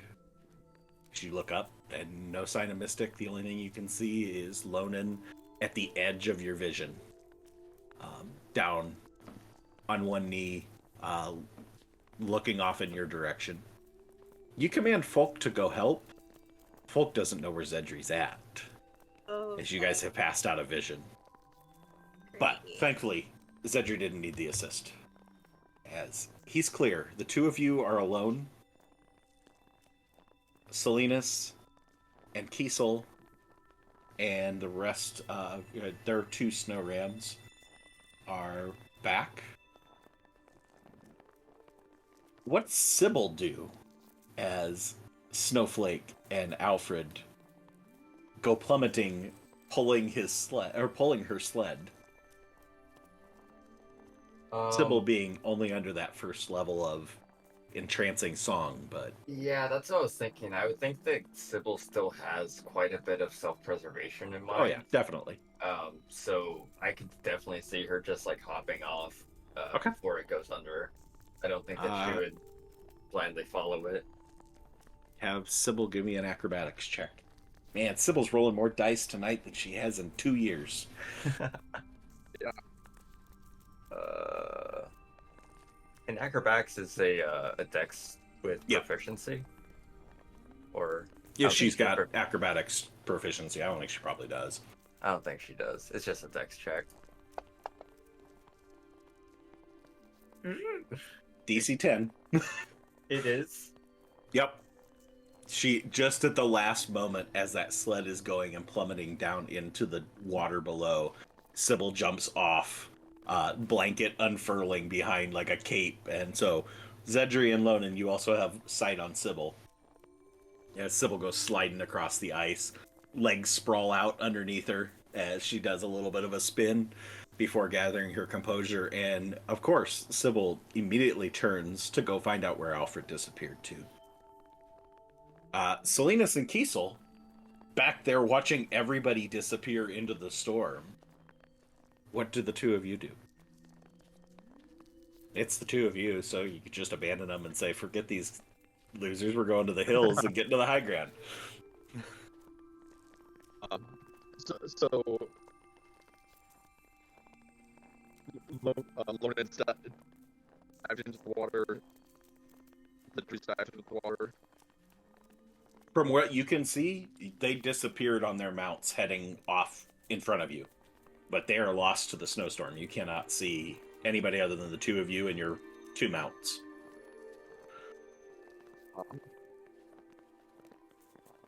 Salinas is just going to try to continue his song, but seeing them move forward, he's going to kind of spur Ivory on a little bit more to head after them. I'm just going to give Kiesel an urgent look. Kiesel's gonna look like kind of confused for a second because he is coming out of the second level of the entrancement back to the first. Mhm. He's like, we should probably go help them.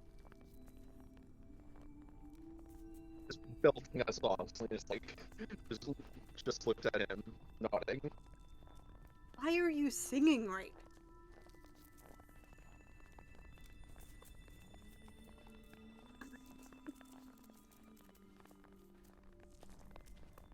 All right.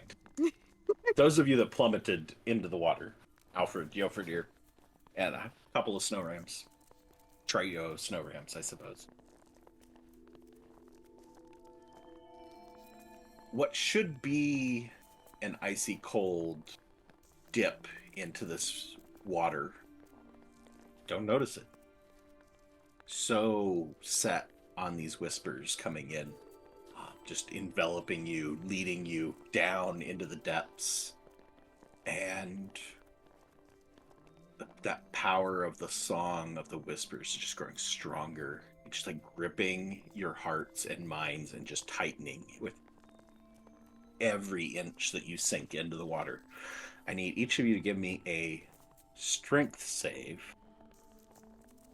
and then I need ones from each of the 3 snow rams of Mystic, Snowflake, and Moonspark. Wait, Strength where's save. Strength save, not a check. Oh. On Aries. Wow. Wow. These snow rams are built number. different. Not Right. Alfred, though. The people remains to be No, seen. Alfred. Alfred. The 3 snow rams and Yoferdir all still sinking, heading towards where that voice is coming from. Alfred. It had to be Alfred, right?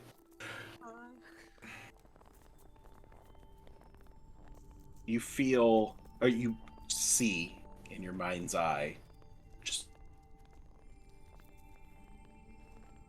this kind of ethereal vision in front of you.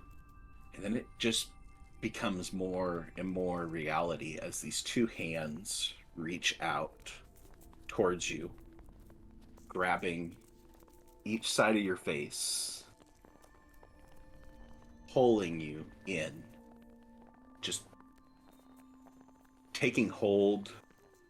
Don't resist it. Roll the 1. Just fully just embraced by the sight as this face comes out, and you see Zedri's face pulling you in.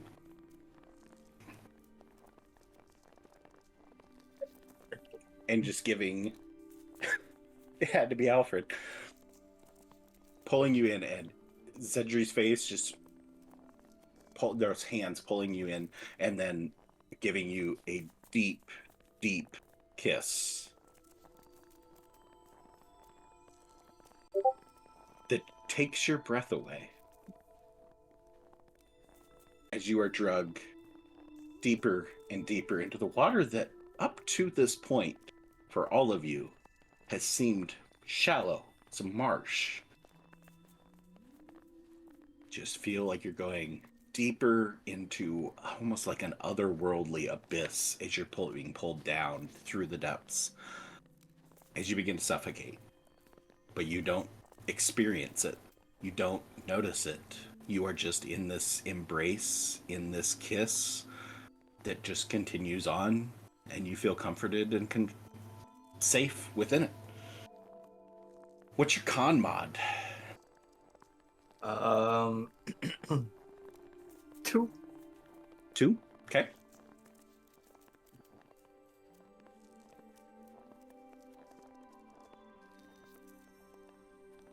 All right, as Salinas and Kiesel catch up to Lonan, Zedri, and Cybil on the ice, no sign of the 5 that went underneath. What do you 5 or what do you 4? 4 do? 4 do Zedri's with your... diving. Zedri's gonna go and dive. He'll Okay. he will get up, gather himself, probably use the rocks around him to lift himself up, and as he heads towards where he last saw Yofridir and Alfred, he'll go ahead and call back to everyone else and just say, I think that they're under the water. And he'll make his way and dive if there's a hole. Okay. Oh. Is Selena still hearing the song? Is the song on the wind still there? It's still there. It has no effect on you anymore. Same with Cedric. You guys don't have to make any more wisdom saves. Lonan and Kiesel do. Do you want Anybody me to who has push? failed once or more. Oh, okay. Anybody who has failed once or more, but not 3 times, needs to give me another wisdom save. Okay. Which I think is everybody How but many Cedric and Salinas. How many successes does it take for you not to be effective? Because Iris had 3 or 4 successes now, I think. It's... At this point in time, it's whether... Okay, I take that back. I'll change this. Ares, Cybil, Kiesel, Lonan, Folk. Those are the ones I need saves from. It's like death saves. It's like first to 3 on either side of the spectrum. Can can me trying to have compete their song give them advantage? No, because that's already pulled. Those that listen to your song have already been pulled back a level. So anybody that you actually pulled all the way out are gone now. So they're no longer under the effect. Okay. So we got Lonan, Ares, Kiesel, Folk. I need Cybil. Oh, Cybil.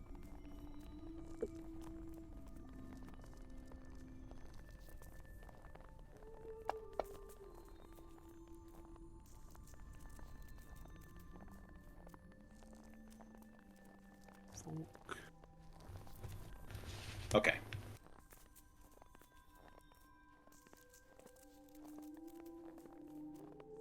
Ares is already, it's like, wanders up to the edge and heads into the water. Almost at the same time that Cedric goes diving in. The rest of you are no longer under the effect. Except for the people with the 3 fails. Lonan and Kiesel both are gonna kind of like, they're both still kind of like, for a second, almost need to step in that direction before they both just pause, and you just hear Kiesel go, "What the fuck?"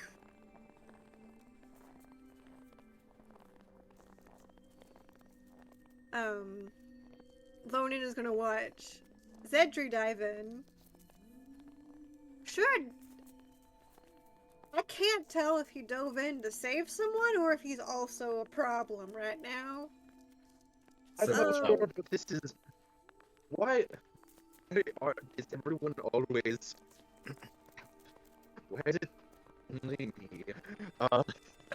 Right. Meanwhile, Sybil's running along the bank, just barking along. Alright. She's gonna turn Alright, to... She's gonna turn to you, Slayus. Can you swim? Because I can swim, so I'm jumping down there, but can either of you swim? I think the only one who's been established as can't swim is Alfred. I can keep my head above water, but I'm not sure I can pull up a ram. Yeah, you should probably stay up here. She's gonna look at Kiesel. You already almost drowned. I'm gonna jump in. And Lonan follows Zedri and dives off the cliff. Kiesel's gonna look over at Silliness. Should I jump in or not? And you swim? Yeah. Alright. He'll shrug and also go and jump in. Okay, one thing I will ask. Yeah. Those that are wearing armor, Are you taking the time to take off your armor, or are you jumping in with armor? Kiesel particular, because he does wear medium level armor. Kiesel, he's gonna have to take off his Breastplate that armor. weighs 20 pounds. So No, he is going to. Well, actually, he's not going to jump in because it would take 10 minutes to take his armor off, and that would waste time. So he's going to stay up there. we can start taking it off. Who knows how long they're going to be down there? That's fair. He'll start taking it off, but he's not going to jump in. Lonan is wearing light armor, so she'll jump in. Cedric doesn't have anything of significance, right? No. Wait, Haha. awesome. He's wearing his monk robe. I The will- scarf. I will say this: Lonan will take her cloak off. Okay. And she'll just throw it to the side and jump in. All right. Jofridir, I need another strength save.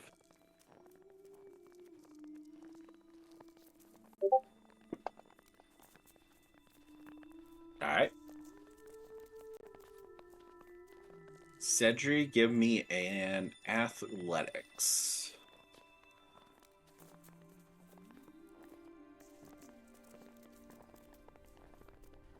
And a perception. Seeing if there's anything that I can do to give myself help with this. I don't think Could you so. turn into a fish? I can turn it. Did we establish? We've talked about it before. Are crocodiles real? They're real. They just don't exist in the north. Okay. Do they exist in Okaria? Like near I Ashray? think it'd be fair. That'd be safe. Yeah. Okay. Could I wild shape into a crocodile then? Jaws of Life, for real. Yeah. I'll go ahead and do that. So now I have That to is make not it. the same kind of kiss, Alfred. Don't accept that one. Okay, so The you mouth said. the mouth has a few more teeth. Athletics and actually, you don't need to make the athletics because if you're going into a creature, it's got a swim speed. Perfect. And then my perception would stay the same because my mental abilities are the same. Nice. Day 26. Despite the fact you are jumping into murky water, you are quickly able to locate Jofridir nearby. And what's your swim speed as a crocodile?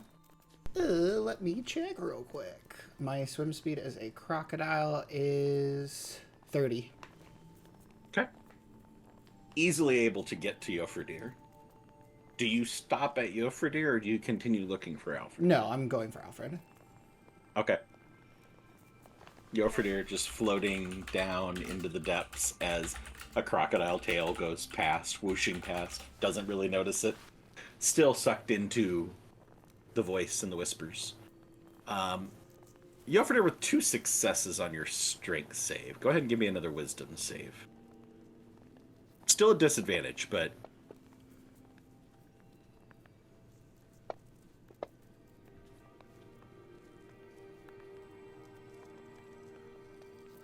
Why that is one? weird how it flipped Yeah.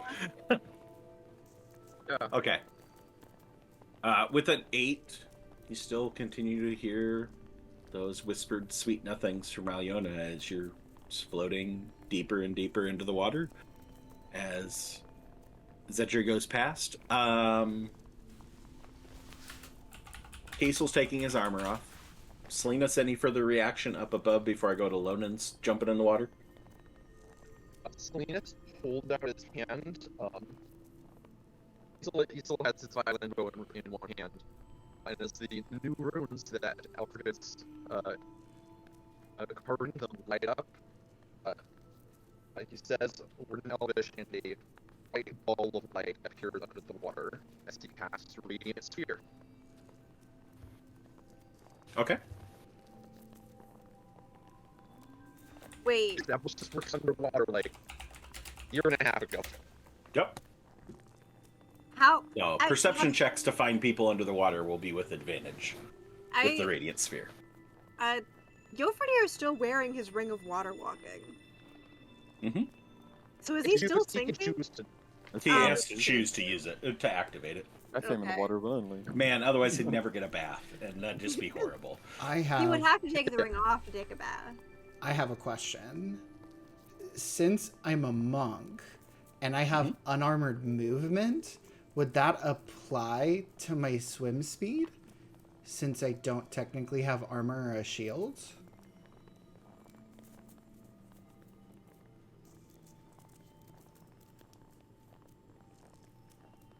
I don't know, but in the moment we'll say sure.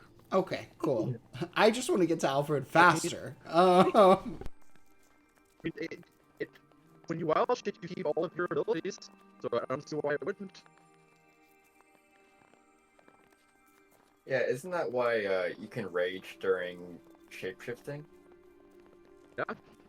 Or you can shapeshift during rage? Because it's not technically a spell. Oh wait, no, backwards. I had it right the first That time. one's just a tricky one as to if you accept the movement speed of the creature you're changing into, do you still get to modify that movement speed with your outside abilities, as opposed to like a spell cast? It's your speed increases by this much. Well, does the crocodile's speed increase by that much because it's now suddenly trained as a monk? I don't know, but we'll say for now it does. So just for the dramatic sake of effect. keeping thing moving. This is entry theater. Okay.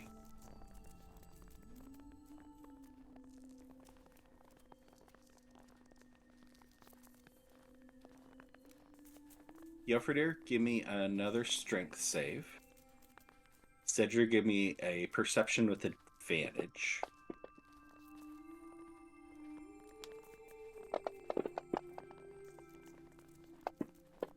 Oh, look at that. That is a 20 and a 1. That is. Okay. I'll start with Yofredir. Lonan, you can give me a perception with advantage as well. Okay.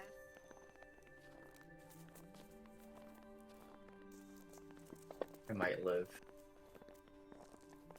Yofredir,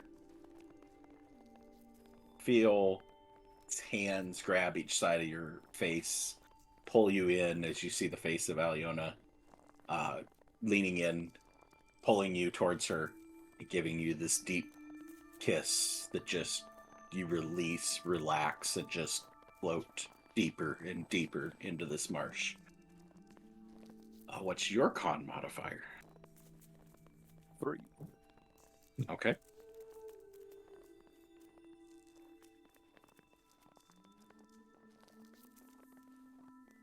Cedri, with your nat 20, 27, catch sight of Alfred as a last bubble exits his mouth and starts heading up.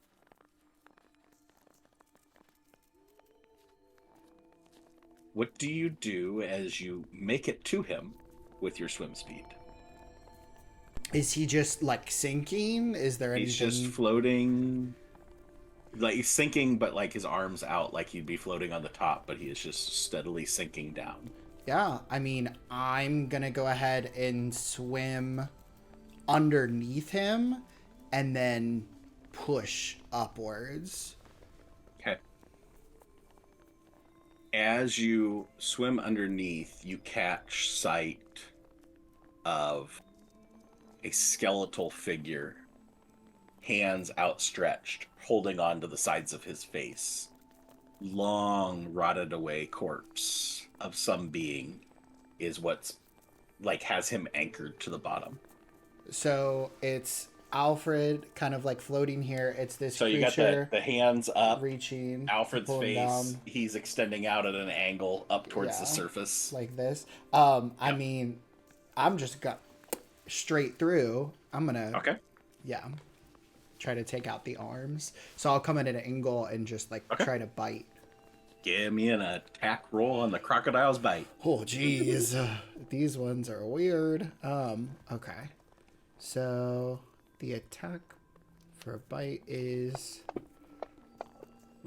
this. Oh, it did what- go over to that 3. I swore it was on that 17, but they 7 I'm gonna use just my. a little bit off. Oh, okay. I'm gonna use the inspo on this one. All right, I roll feel it like again. this is important. Nice. And it's somehow worse.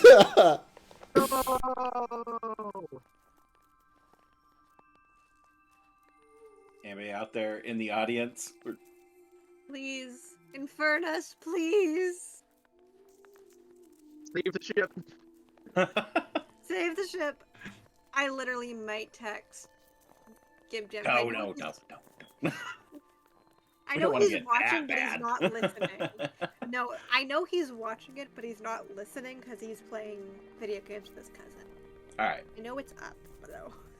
Zedri, Zedridile, whatever we want to call you, go and just adjusting to the depth perception of a crocodile versus your own, and just miss in the shimmering water illuminated by this radiant sphere up above, and miss your attack with a 7 or with a 5. Either way. Lonan, give me an athletics. Who are you headed towards as you see Jofridir and... Let's see, you had a 24? Yeah. See Jofridir and Alfred. There's a crocodile heading for Alfred. Not sure what that's about. And then there's Jofridir off to the side who's unaccompanied. I mean, at this point, Lonan knows Zedru can transform into animals. That has been... She knows about that. So she's gonna see the crocodile heading towards Alfred. Presume that's Zedri for now, because she doesn't see Zedri right now. Give me a nature check, by the way. Cool. Do you know what a crocodile is? Because it's just been a fun thing.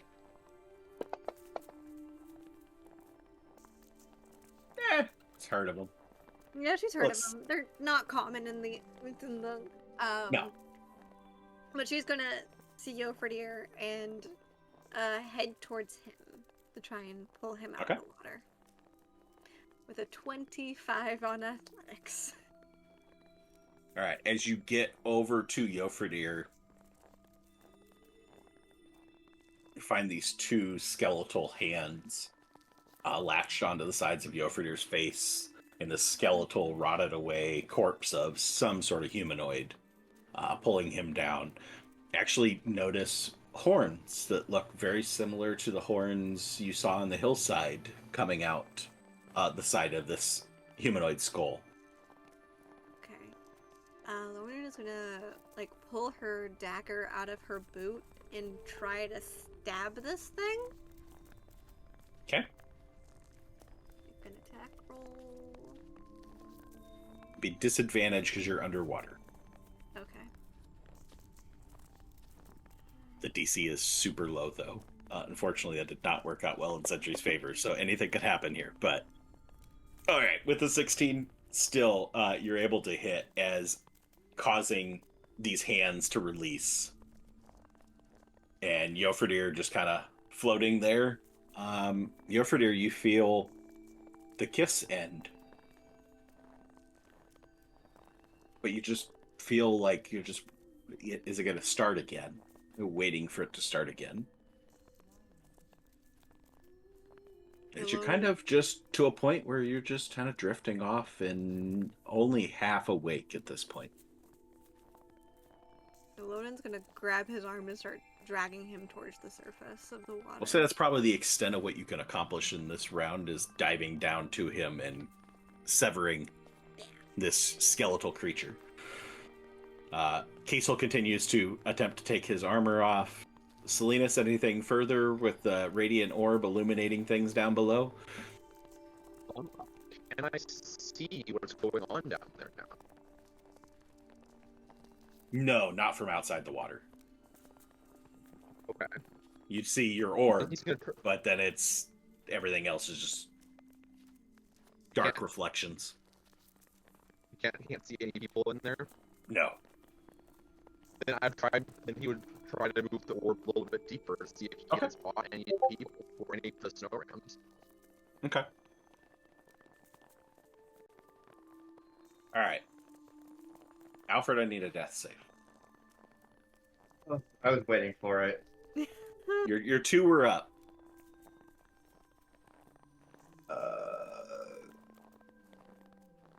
in the there. tower. It's I had to find where it was on the character sheet again. It's been a while. okay.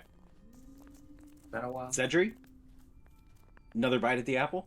Yeah, I mean, going wide, just gonna whip around and try to get this thing again.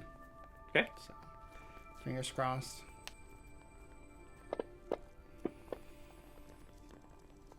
There you go.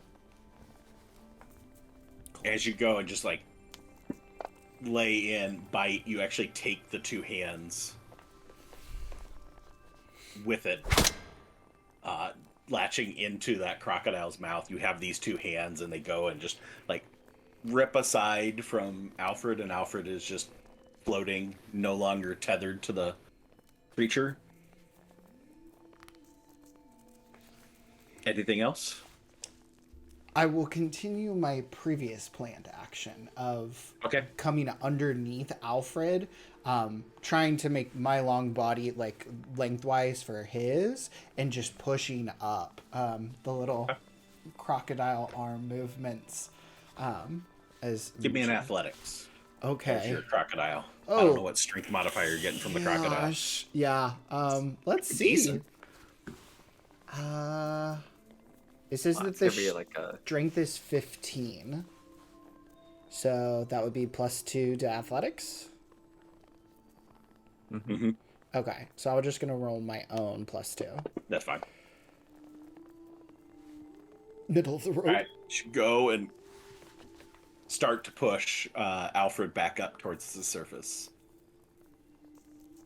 Lonan with Yofradir, Mm-hmm.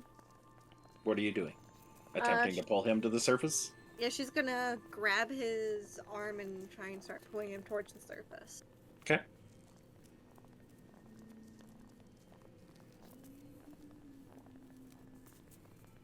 All right. Alfred, you need one more death save.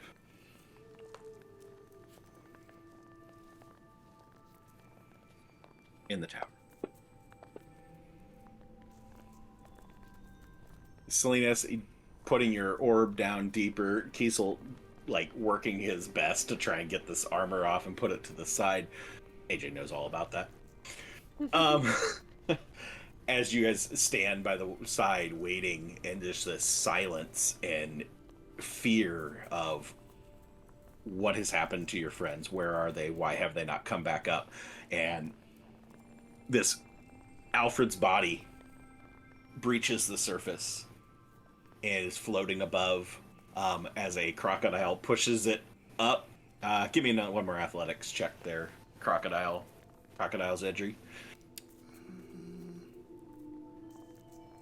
We need to get you a hat, a nice Crocodile Dundee hat for a meme. This is so like- sad. Alfred is still floating in the water, and you're not able to get him up over. But Kiesel or Salinas could help. Give him a reroll if you so choose. Or make your own grapple check or own athletics check to go pull Alfred out. Can I bonus? Kiesel, Oh. Kiesel will try to lean down and help grab Alfred's arm and like drag him up. Okay. Kiesel, give an athletics. Salinas helping. Quite smart. If Kiesel's got it, like, yes, he would want to help, but he doesn't have very much confidence that he would actually be much help. 19. 19. Able to pull Alfred up out of the water. Alfred drenched to the bone. No signs that he is breathing at this point in time. Alfred, you are at 0 hit points, by the way. Was to be expected from the suffocation end of things. But yeah. Lonan, give me an athletics check. As you guys see Yofradir and Lonan surface with Yofradir. Nice. Even with the big barbarian, you're able to get him up out of the marsh, onto the ice, back up out of the depths. And Yofradir is also... Let's see. No, Yofradir, you were just... had one more round. So you just are about to expire, and that gasp of air re-enters your lungs.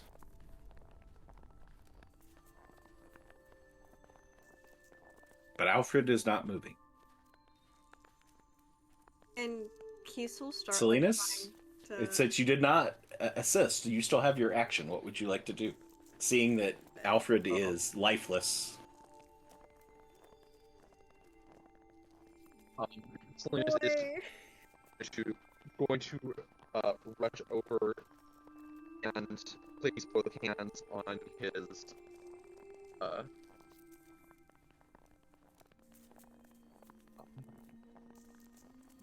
both hands on his chest and use his healing spirit.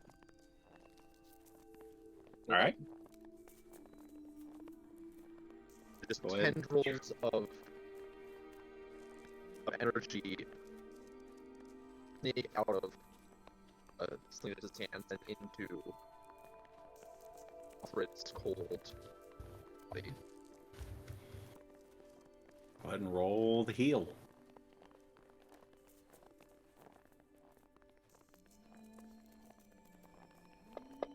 spare the dying. I mean, I have to spare the dying, but also still have healing, so.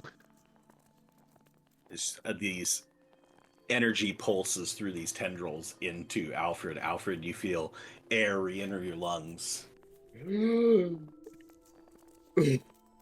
Alfred just like bolts up, still like sitting down, but he like his top half bolts up, starts like coughing up water left, right, and center.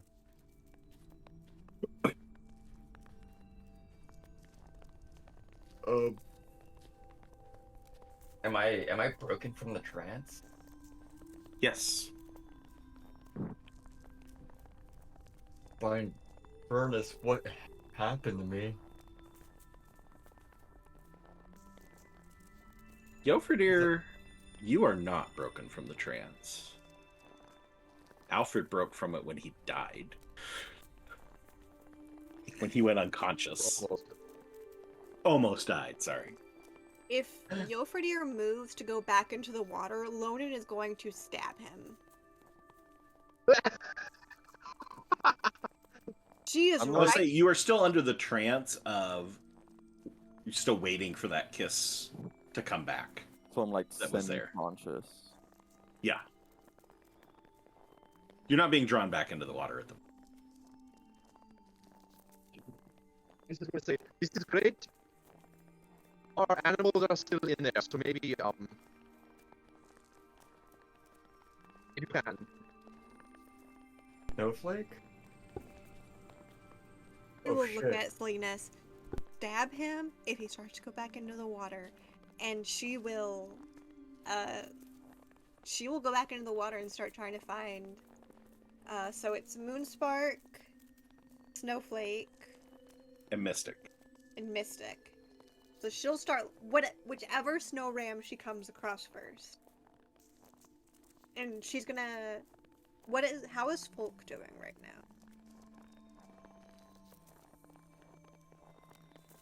Okay, I need A lot is going on right now.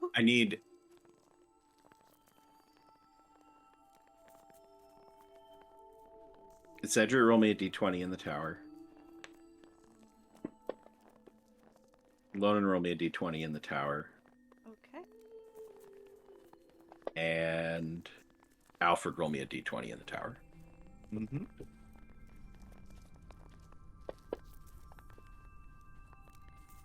And then Alfred and Lonan... No, sorry. And Jofredir, roll me a d20 in the tower. And then Alfred, roll me one more.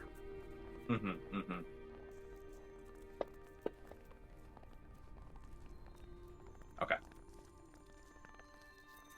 All right. Heading back in. Who's all heading back in? Cedric, Lonan. Okay.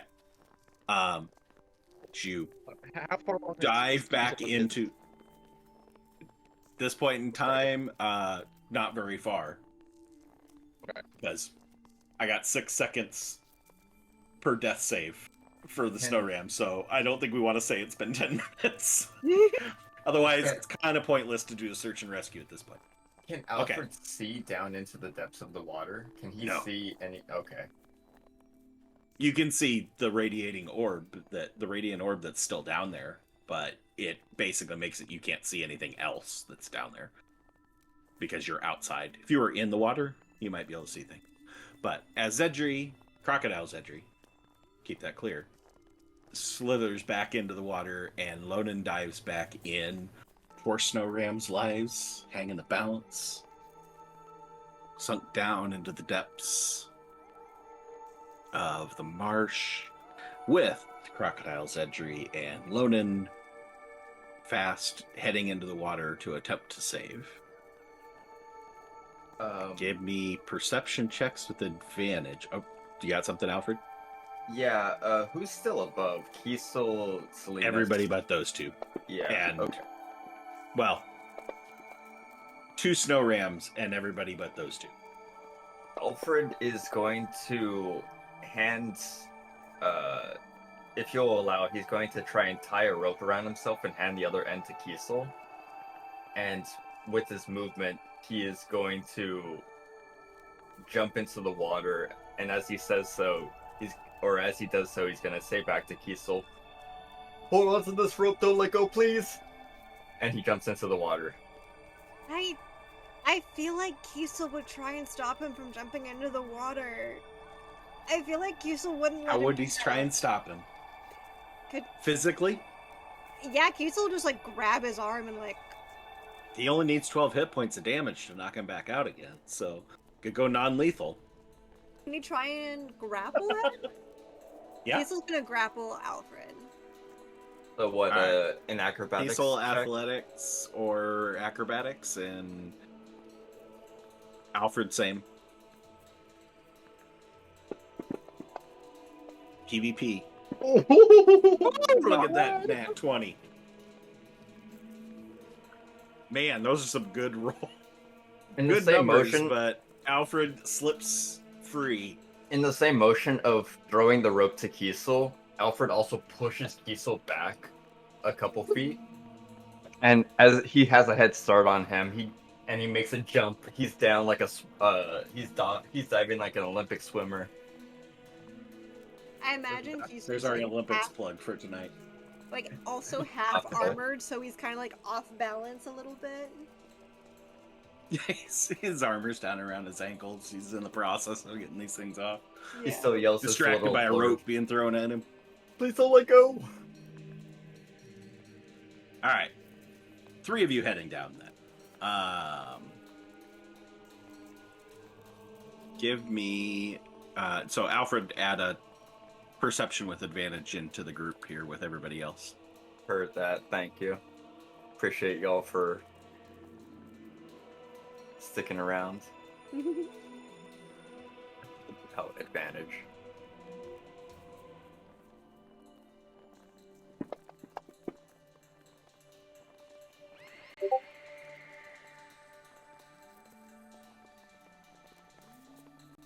All right,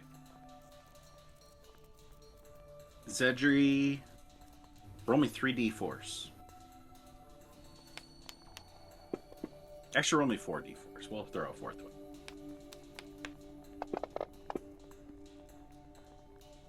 Oh, look at that. All of the Perfect numbers? array. You got all the numbers? No! Did you spot all 4? Oh, this is trash. I wish I got the same number. So you see all 4 down at varying depths. Honestly, at this placement, you can't really tell who's who, with the exception of you can make out which one's Mystic just because you bonded there.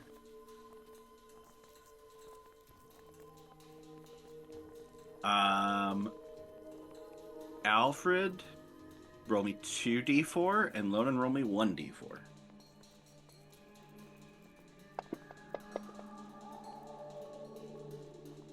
Or 3. We got some high rolls on those D4s. Mm-hmm. All right. Alfred, you catch sight of 2. And Lonan, you catch sight of one. Okay. Lonan, you recognize that the one you catch sight of is Moonspark. Mm, Alfred, you don't see Snowflake, but you see two others. take off in the direction of the one that she sees, so. Okay. Alfred will go towards the one that's perceivably lower.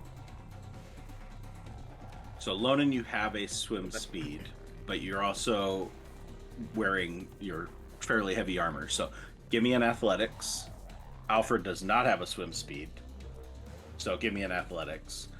Zedri doesn't need to worry about it because he does have a swim speed as a crocodile, so no athletics there. Good God. That was close. All right. Lonan, you start swimming that direction, but it's sinking faster than you can catch up with it at this point. Alfred, you're able to make it to whichever one you're heading towards. Left or right, pick one. 3 or 4, pick one, I guess. 3? Okay. And Zedri, which one are we heading for? Mystic or one of the other 3? Now, can I catch where the others are going, or no? Yeah. Yeah, with your perception Okay. Is anybody roll that you got. going for Mystic? Alfred is heading towards Moonspark. Moonspark. Okay. I'll head towards Mystic, yeah. Lonan, you can't really tell where she's going to because she's not reaching one at this point, so. Okay.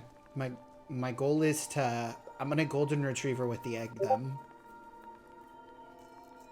And I'll explain what that means when I get there.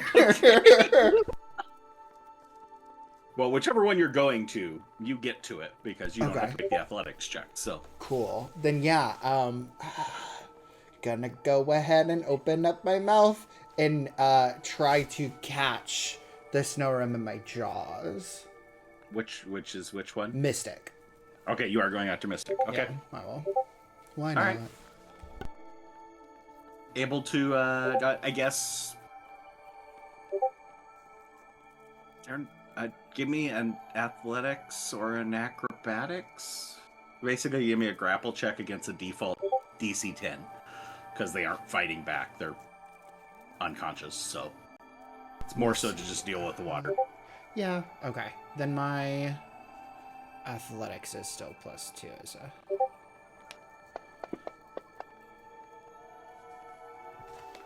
Alright. Easily able to grab a hold. Very lightly. Alfred, as you're making to Moonspark, what are you doing? Because Alfred's strength is very low, I can cast spells underwater, correct? As long as it doesn't have a verbal component.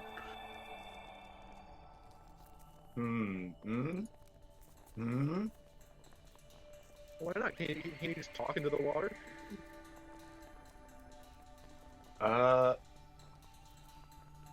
Oh, okay. Well, I guess I'm just gonna try and grapple the snow ram. Okay. Like I said, it's a DC 10. Just make an athletics or an acrobatics. Okay. They still have air, Acrobatics. some air, somewhere in their body. It's not in their lungs necessarily at this point, but it's there. Okay. I didn't need to. Man. I was making this more complicated than it had to be. Okay. Just grab the snow ram. I need a D20 roll from Zedri, Lonan, Yofredir, Alfred. In the tower. Yeah. I'm sorry. T20? Yeah. Yep.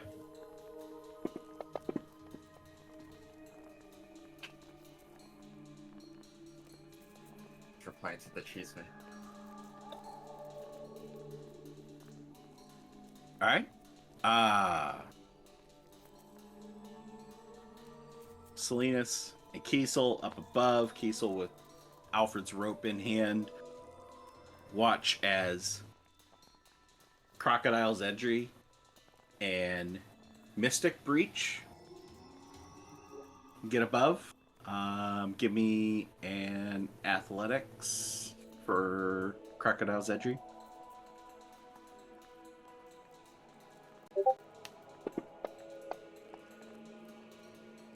(16) Able to push the body of Mystic up onto the shoreline. No signs of life, but up out of the water. Yeah. Zedri's gonna go ahead and take his jaws, and the golden retriever with the egg is going to lightly just open his jaws and let Mystic kind of like slide onto the ice before just slithering back down under the water. Nice. As there is another snow ram to get. Salinas, Kiesel. Salinas is going to run forward and do just one of his d6's healing light on the snow ram.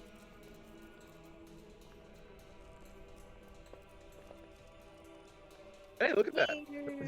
Kiesel's still canonically taking off his armor. Well, no, he's holding a rope at this point. Yeah, he's holding a rope now. Oh, true. He's got half his armor off. Yeah. All right, you put that healing light on. You watch as Mystic like breathes in, starts spewing water, like thrashing on the ground and trying to get up. One saved.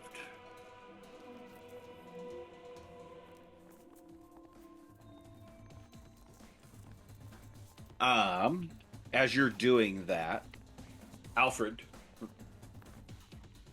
give me an athletics. Okay. With advantage. Oh, sorry. I was really delayed on that.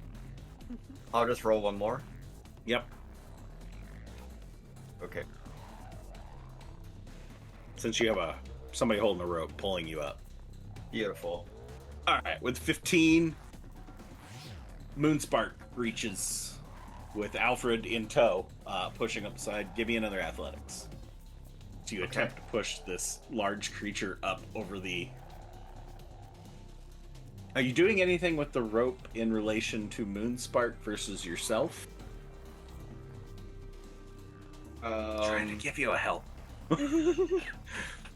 Yeah, Alfred's gonna try and like wrap it underneath the saddle in an attempt to try and get Kiesel to also pull. There you go. You have advantage. I love when the DM is smarter than the player. It helps when I know the script. Not that this is a scripted series, just within the context of DMs in general. 17, easily able to get Moonspark up above. And Moonspark will be by the wayside for the moment. Lonan, give me another perception check with advantage. Down below.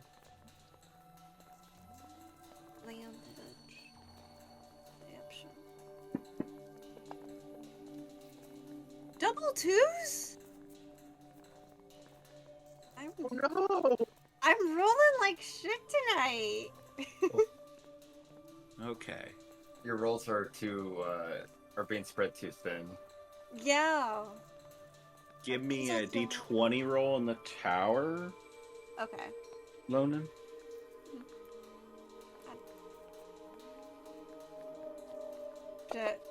Have to uncover the tower every time. Those are your good rolls. As good. Moonspark, 3 successes on death saves, pops herself back up as she goes back to 1 hit point. That is where all my luck is going, to Moonspark, the one who really matters. Apparently. Moonspark still has a spark. Yes. All right. Spark. Yofredir and Alfred, I need another d20 in the tower.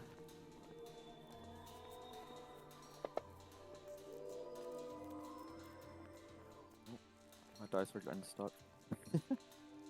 And then Alfred, I need an athletics. Okay. And Lonan, I need an athletics. What am I attempting? Oh, actually, Alfred and... Are you going back down? Are you done? I think Alfred's done. Okay. So don't worry about the athletics then. Okay. Alfred's like above the water. He's Zedry, like perception dancing. with advantage. There's not much left in Alfred right now.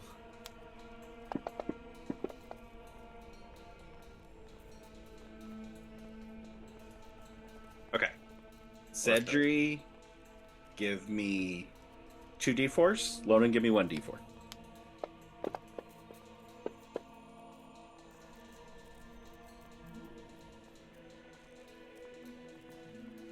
Oh, hey. Zedry, catch sight of, just for the sake of keeping things clear, Snowflake. Lonan, you catch sight of Ares.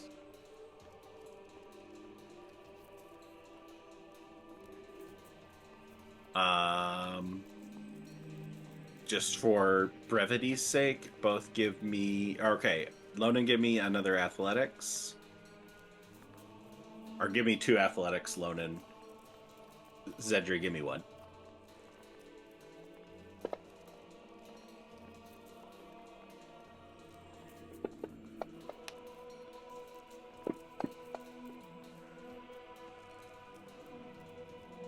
Alright. Zedry, able to get Snowflake back up to the surface just before Alfred was going to have to make a 5th death save with a split 2-2 at the moment. Ooh. Salinas? Doing anything with Snowflake? Yeah. Okay. Yeah, as soon as he needs- with the and- pressure on? Yes, no, as soon as any snow ramps reach the surface, he's running forward and healing them. Another 6? Okay. Good rolls. Amazing. Lonan has some trouble getting back up to the surface, Mhm. failing the first athletics check. The second one, you're able to get up just as Zedry's pushing Snowflake up onto the surface. Lonan surfaces with Ares in tow. Yofredir, I need to say another d20 in the tower for Ares. Lonan is able to push him onto the land. She's gonna immediately also. Well, we haven't rolled that yet. You're still just getting to the surface with the 21, Okay. so... Alright, give me an athletics check there, Lonan. Okay. Hit them over. Come on. Should go push Ares up onto the surface. Yes. She is immediately going to cure wounds. Also, like as Well, she's 6, pushing but- him up. Really? They can't all be 6s. Okay, that 6 was Snowflake, right? Yeah.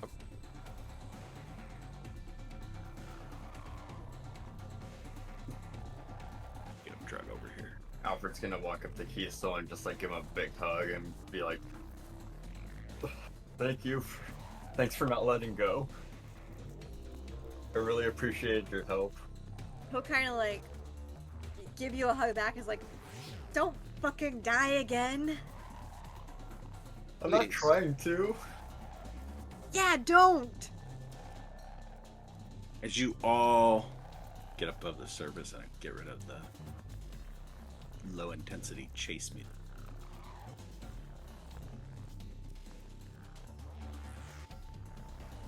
Snow Rams getting their composure back, getting back up to their feet. Just no signs of life from Ares.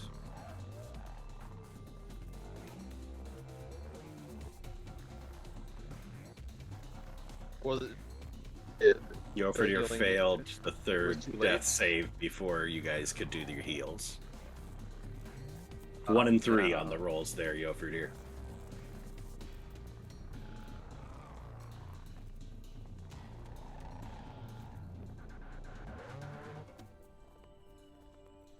Zedry's gonna Looking bleach at and you, AJ. drop out of wild shape.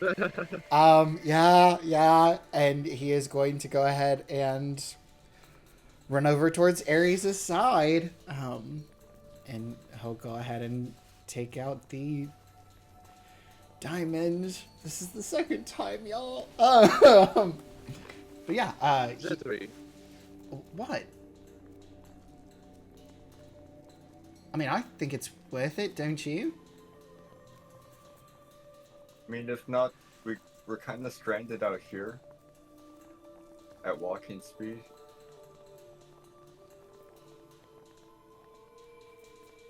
Cast Revivify on Ares.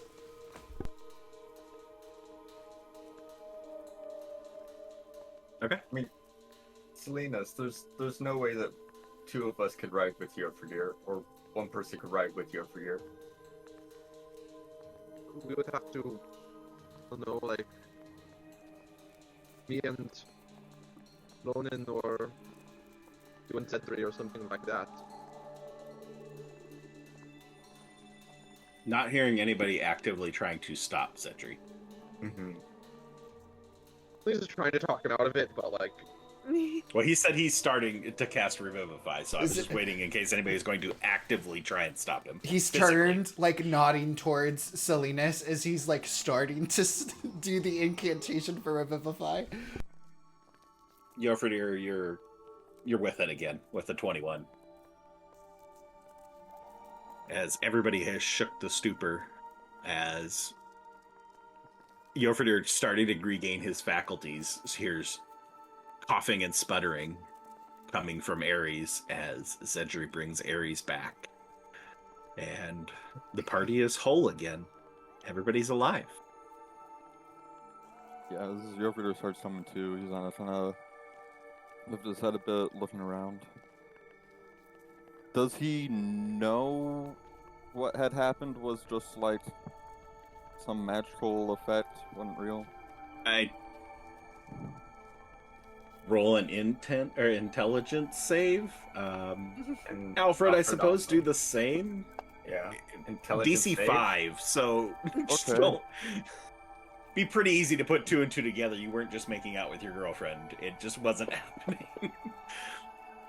All right, yes. Both actively aware that what was going on was not real. Was in your head. Revivify puts him back to 1 HP. Is that right? Yes, I believe so. Yeah. Okay. Yep. I don't understand what happened. Heard Alyona, and everything was calm. It was just very alluring. I had to keep going forward, and Alfred's just gonna be able, like, he'll just, like, have his head down, be shifting in place. I think we should probably go ahead and get out of here, up to the safety of the hills, and just give this whole area an extremely wide berth. We might want to take an early rest too.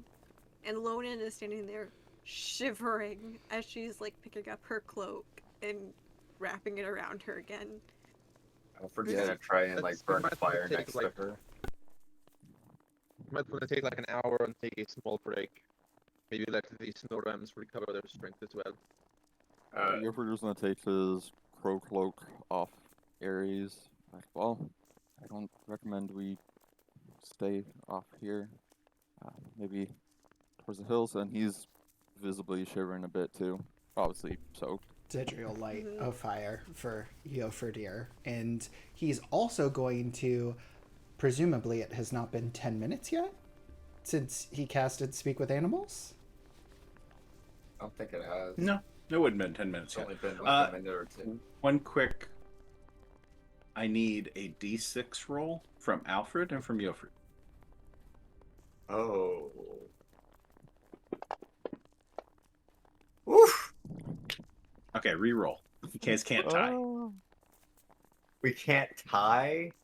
Or you can tie if you guys want to tie. We can tie. I'll go but- opposite. Straight Do you down want the to middle. tie or not? It's up to you. I'm scared now. when the DM smiles. What's the saying? It's already too late. Jeff, how do you feel?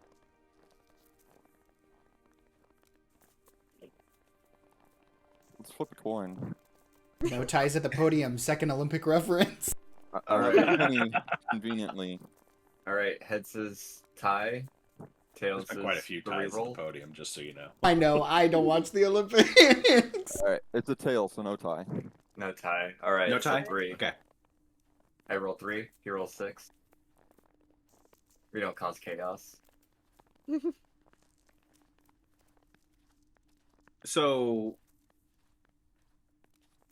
in all the chaos of everything that was going on, in the attempts to try and save your party members as well as your party members' mounts, they're party members, sure. We just used Revivify on one. I think they're party members now, so. In that chaos and anxious anxiety, fear that was going on, nobody really seemed to notice that both Jofredir and Alfred came up with things in their hands. Oh.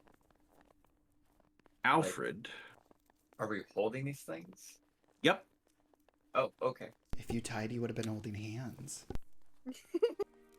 So Alfred, as you were brought back, like yours was just laying there on the ice. Once you woke up and started spurting, you just dropped it. And so it's just been laying here on the ice. Nobody's paying any attention to random objects laying on the ice during this. But as you guys are getting everything put back together and looking around, notice that there is a short wooden stick, almost like a wooden rod, laying on the ice, carved in like a double helix type carving all the way through it, with runes covering it. And at the end, a very weird, like a top that's like a mushroom top, like a doorknob on the top of the item. You found a weird wooden carved stick. So it's kind of like one of those things that are outside the old school barber shops, just with like runes instead of the red and white. Kinda, yeah. Wow. That's just really not colored, good. too. It doesn't I have don't the know what nice those red and things are white called, coloring. but that was the first image I got. I was like, Barber pole? yeah. It's Is it that what it's feels called? Okay. surprisingly accurate. The Yeah, mushroom it's top wonderful. too, yeah. You have When it no said recollection helix- of grabbing this. That seems like 100% a Nordic artifact totem thing anyway, too. Yeah. You see this object laying on the ground, and actually, you know what? You all roll me perception checks. We'll see who actually finds it on the ground. Alfred's one. Alfred, yours is in your hand. Do I have to roll perception for my own It's gonna object? be. I don't feel the one in my hand, but I see Alfred's. Silver? You know it's gonna be Lonan.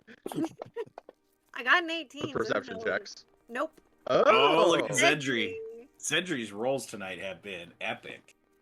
Except for Loaded is- when Alfred almost died. Well, come on. There's got to be limits somewhere. Let's see. Is that everybody? We need a Kiesel. Oh, right. Did I need to roll for my own object? Yep. Okay, cool. Because cool, you cool. don't know it's there, so. I see it. Yes, Oh, look at yes. that! The Fireheart Boys. Both Cedric and Nice. Alfred both catch sight of this wooden object laying on the ice as you guys are gathering up your things and getting your composure back. Did you Um, approach it? Alfred will go ahead and pick it up. And the mimic opens. No.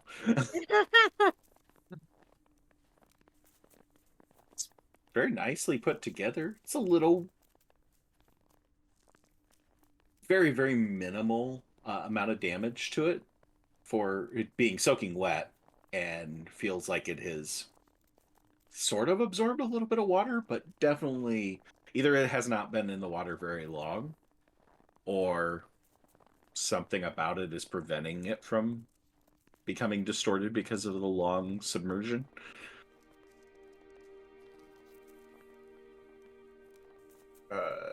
As Zedra, you're walking up, correct? Yeah. As you walk up, Alfred will, I guess, face you and um, what do you make of this? This was lying next to me. It's a stick. Right. But it's not like a stick off of a tree. Right, no, it's like intricately carved. It's kind of like this, and he'll take out the staff of healing that he has. I've got one too. Yours is not a stick. That's not a stick? Yours is not a stick. No stick for Oh. you. Not a stick. You I already got have something. Yours is what initially, as you come to your senses and hearing Ares giving a little bit of a bleat as he goes and spurts water everywhere. You just notice in your hand is a chain shirt, just hanging limp in your hand. I found some armor for somebody, I think.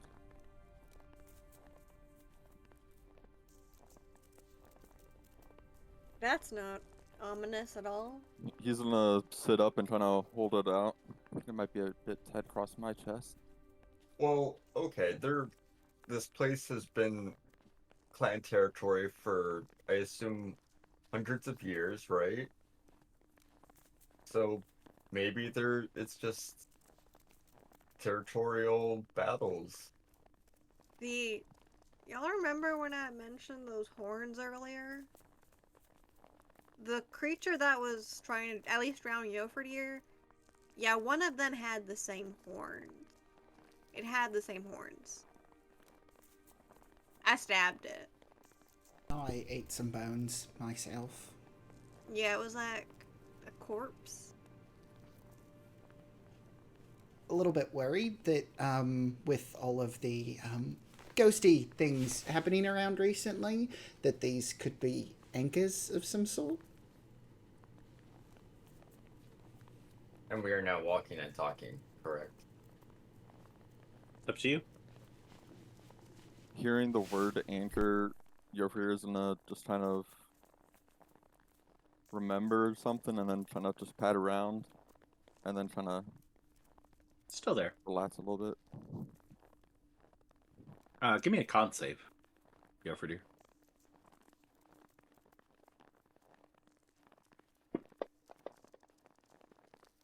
Darn, no visit tonight. All right. Gathering up your things, getting out of the marsh and off into a little bit up into the hillside to where you guys can take your short rest. So we'll get out of this area, out of the danger zone, with your strange finds. And taking a short rest, anybody who wants to use some hit dice. Yeah, I took some May do really so. harsh damage in the swamp. I'm gonna get my spell slot at least. Did Yofridir take any damage from any of that?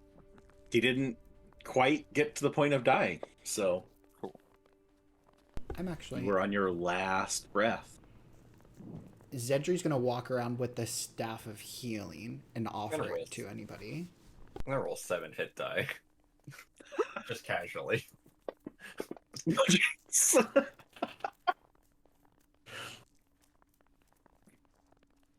Yikes. Yikes. Nice. So I'm assuming we have a little fire going, right? Yeah, Lonan's Up gonna to you. start. Lonan's gonna start a fire. Seems like a smart idea. And just like he's gonna look. All right.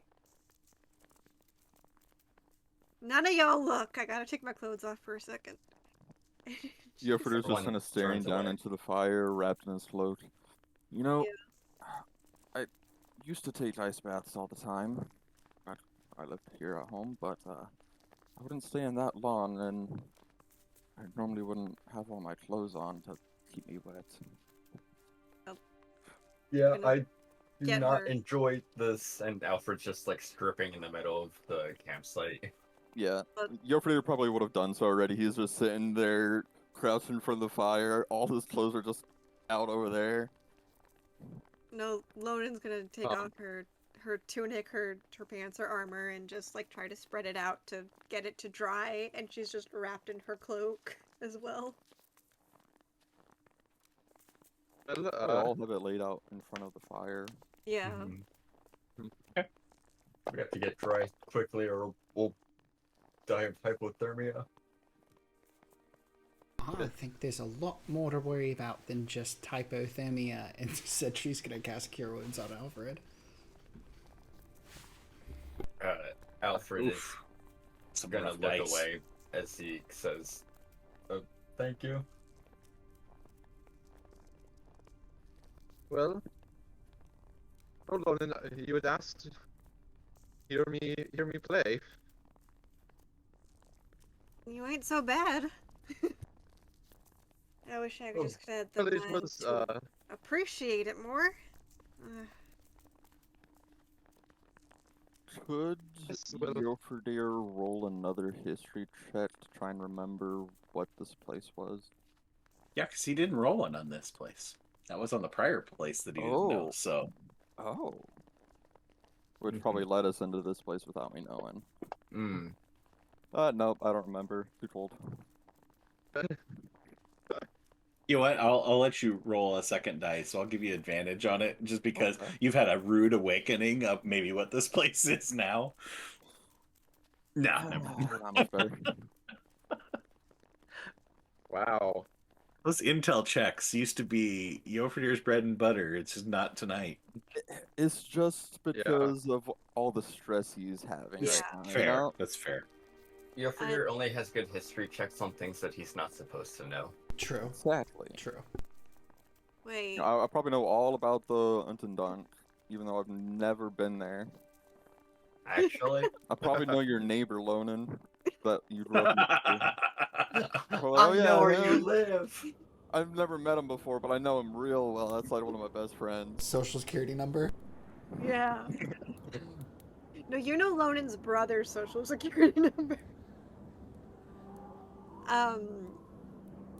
Lonen's gonna, like, she's probably sitting next to Alfred, and she looks over at Yoferdir, and she says to Alfred, wait, he saw Yona. Who did you see?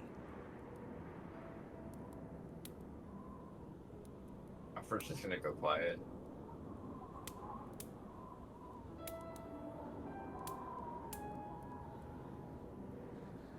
She'll kind of shrug at Eric, you're not gonna answer.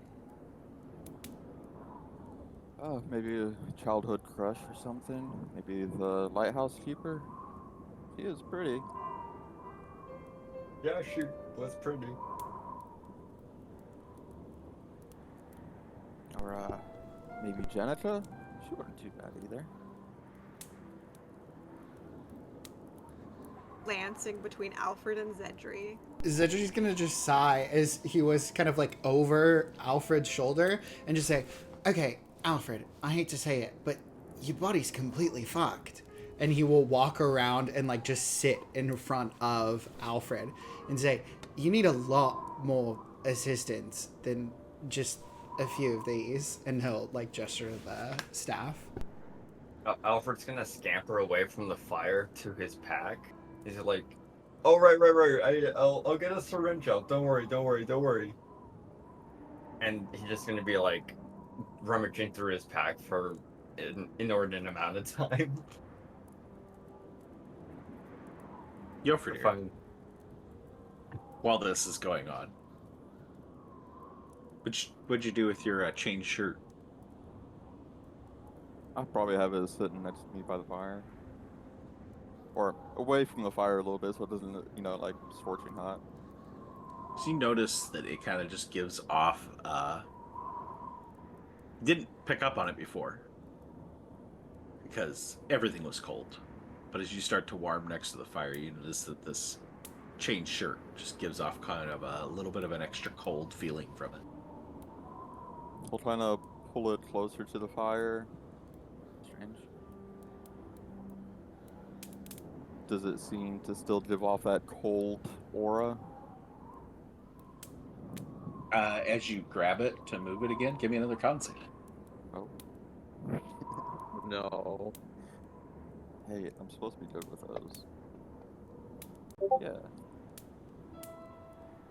Still stays chilled as it gets closer to the fire. Alfred's gonna Um, heal himself. Alfred, you're tied up. Salinas, could you take a look at this? It's not getting warmer, it's freezing. Alright, I mean, it's cold out, but what is it? Chain shirt, I suppose. Found it at the bottom of the water, I think. It was in my hand when I came up. Alright, I'm glad you had. Glad that was your priority. Sure, Salinas will, hopefully for the sake we can say that at the end of the short rest, he will ritually cast, Detect Magic. And try Okay. to take a look at this thing.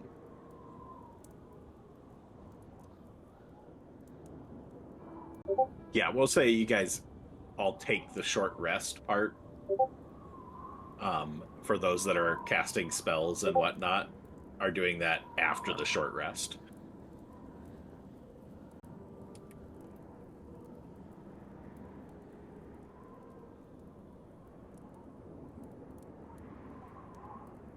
Oh, that's not what I wanted. I guess it's my turn now. I don't know what I'm supposed to do. I clicked the wrong button. Calm down. um, this thing magic? Oh yeah. Very, very magical. Alright, well, it's definitely magic. I don't identify, but roll an Arcana check. I can take a look at. Alright. I mean, it's definitely magical. I think I also picked up something when I and went down there. And he'll produce his like wooden rod.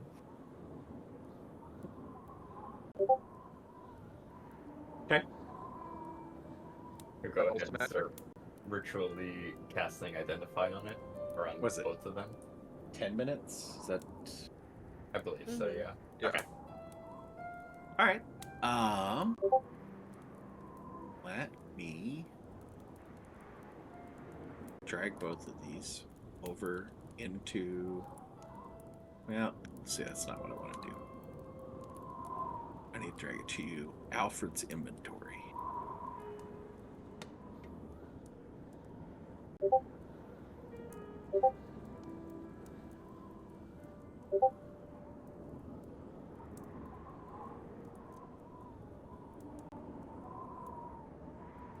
Well, the one went ahead and identified itself that it was already. It's not giving me the option to unidentify it, so. Interesting. But I will. There you go.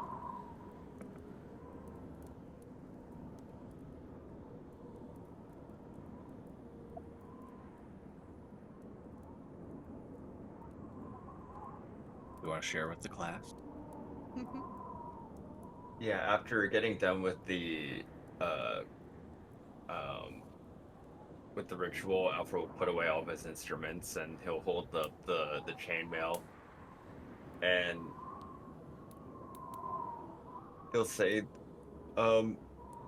this is actually quite the find, Gilfredear. I didn't even know how to describe this.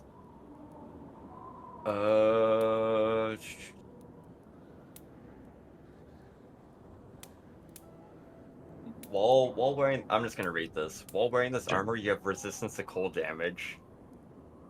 In addition, when a creature hits you with a melee weapon attack, it must succeed on a DC 15 Constitution saving throw or become numbed by the supernatural cold radiating from the armor.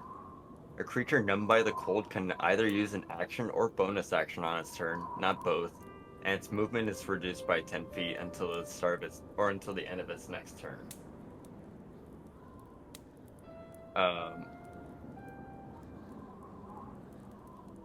Okay, that's just change shirt. And then Yeah, the rest of it's just the it's just change. explanation on that. I just have to make sure I was getting it all. Yeah, if maybe Kiesel, you could wear this. Or Kiesel's gonna kind of make a face. It's not as good as my armor.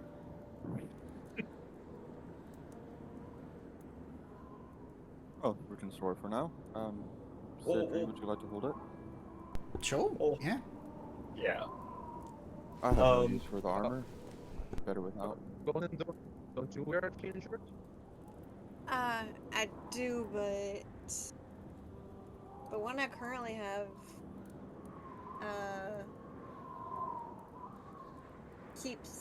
is quieter. I mean, does What? chain shirts affect for stealth? Can't remember. No, chain shirt doesn't. Okay. I mean, I absolutely could. I wouldn't mind a little bit of extra magical defenses in all of this. If it's Fits you? one more thing I Let me don't have to know. inventory. Let me I know. I mean- mean, I could also wear it. Yeah. It'll give you a better AC loaded than what you currently have. I do need a boost to my AC. What's It'll It put you to already- 16 instead of 15. Well, Lonan, Hey. I don't believe you've had any gifts from us, so here's your first. Thank you. Welcome to Cybil Spear. Thanks. Certainly has been an introduction. I can't It imagine happens. you'd want to wear it right now, though, considering it's the Chillbane chain shirt armor. I mean, what it's. You might want to warm up a little first. Yeah. No. I'll probably put it on tonight once I warm up. And then this wand, it's something that I can use to find secret doors and traps, apparently. Oh. If something's close by, it's supposed to give an alarm of some sort. I guess this top will go off. But that's useful.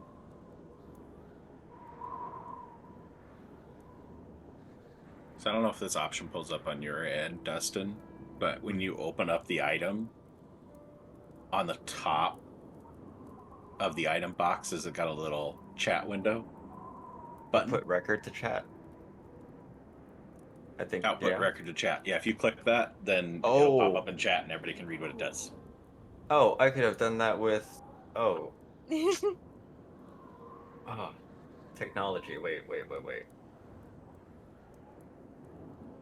go?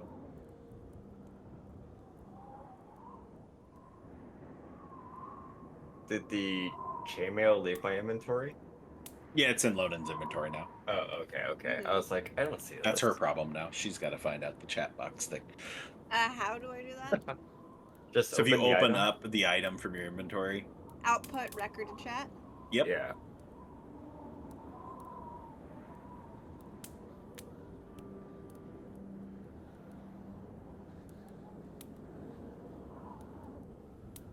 Take advantage of this nice Mm-hmm. option. Okay. To reveal what items you've pilfered from the depths of this marsh from some poor soul that lost them there however long ago. And warm up, dry out clothes as the storm continues to blow snow in the area. Still not like kicking up into anything serious storm, just enough that it's making visibility poor and making it generally unpleasant. I will ask a quick question. We are past usual stop time, but hearing the Dustin doesn't have to work in the morning, always opens up the door on, do you guys want to push forward a little bit longer, or we Yes. want to start moving towards wrapping up? I can go till like 10:30. I have some things to do tomorrow. Okay. I think we could at least push to wrap up for the Day. in-game day. Yeah, Got a yeah. little- That's Seems like what a I was good thinking. point, anyways. At the end of the day. Got a little bit of RP. I got a place to wrap us up without going too terribly much further. That's fine. terrifying. It isn't the end of the day. Oh no.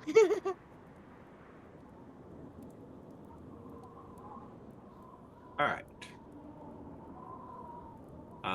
Gathering up your things, getting back, trying to get as much as you can out of what remains of the day.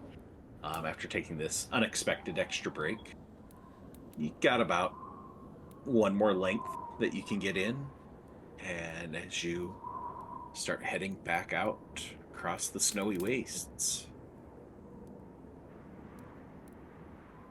the hills closing in more and more on the valley growing thinner and thinner off to your right as you kind of pick your way slowly across the hillside.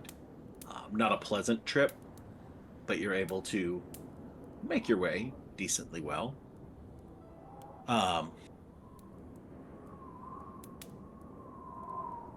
Up ahead, as you approach the kind of end of the valley, as it starts to spear up into a point and start rising up into the hills, you catch sight of a small cluster of buildings sitting at the foot of the hills, just up out of what you would expect to be the marshy territory. A little bit of a rise, kind of as a last stopping point, the end of the Urnelf River Valley. Give me perception checks. Now that history check will be coming. Yofrider, you just gotta wait a moment.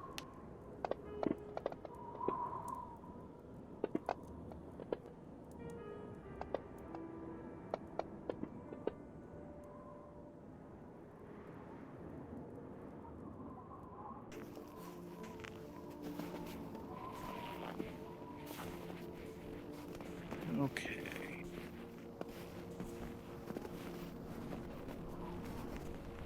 Cedri, Lonan, Yofridir, and Kiesel. Seeing these, you all see these buildings off in the distance, but those that I just named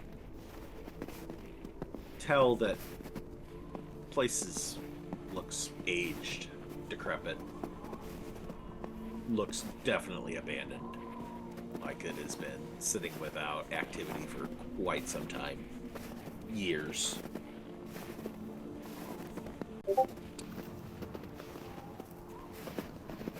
Knowing the path you need to take, Yofridir, assuming they're still trusting you to lead after the marsh, but at some point in time, you're going to have to start heading west to get to the pass that you're going to have to take to get through the Dristigfell Mountains.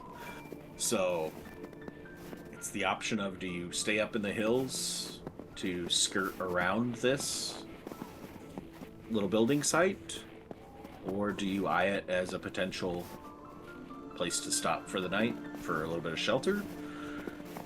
Do you head across the river valley rather than trying to stay up in the hills all the way through? It's up to you. You're muted. What do I know about this place? All right, you're gonna force that history check. Give me the history roll. Well, if I know it's not a safe place, I wouldn't. Oh say, yeah, let's boy, go there. it came back. Nice. Heck yeah. All right. You know that this little set of buildings is a little farmstead and makeshift trading post, referred to as Faisal's Holdstead.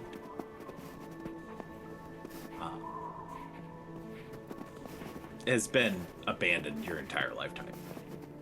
Nobody's resided here in that time. You know that some stories about the old trading post that used to be here. Face all the namesake of the Holdstead was a man with a past that was pretty shrouded in mystery. Former raider. Nobody really knows what clan or what group he was with, but he retired, chose to settle down, found this nice little bit of land at the end of the river valley, and seeing it as a good piece of soil, decided to make it his home. Set up a small farm and ranch, humble yet thriving existence, along with his wife and children, worked the land, raised livestock, operated a small trading post. As little sign of civilization out in the wastes. Traders from the clans around, those looking to do business with them, would often stop by and became pretty much a known waypoint to most people in the area. Hence why you seem to remember it. Father talked about trading with people from there on a couple occasions, even if it was out of service by the time you came into your own. It's a place of rest and refuge for where anyone could find shelter and good company.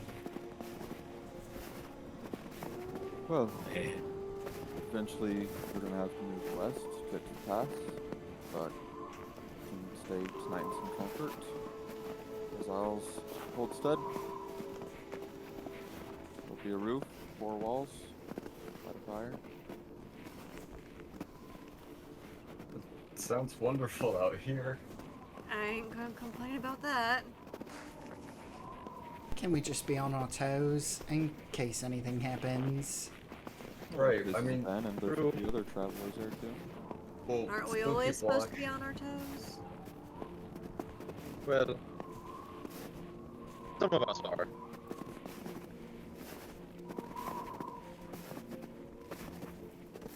I guess we'll make our way And down. what's the name of it again? It was what? Who's Holstead? Faysals, Faysal, apostrophe S. Thank you. Face all.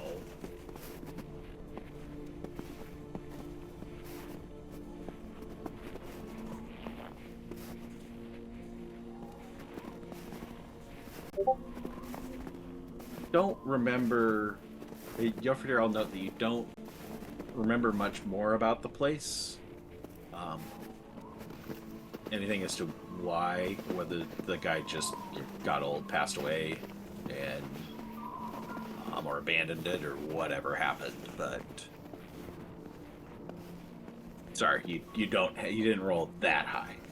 Rolled high enough to get the first parts, but not that part. All right. So, kind of coming down out of the hills, still moving through the snow that has picked up a little bit the further south you've moved. Continuing that uneasy trend, Salinas, that you were noting earlier, as to it getting colder and the storms growing stronger the further south you get. Head down into the area around Faysals Holdstead.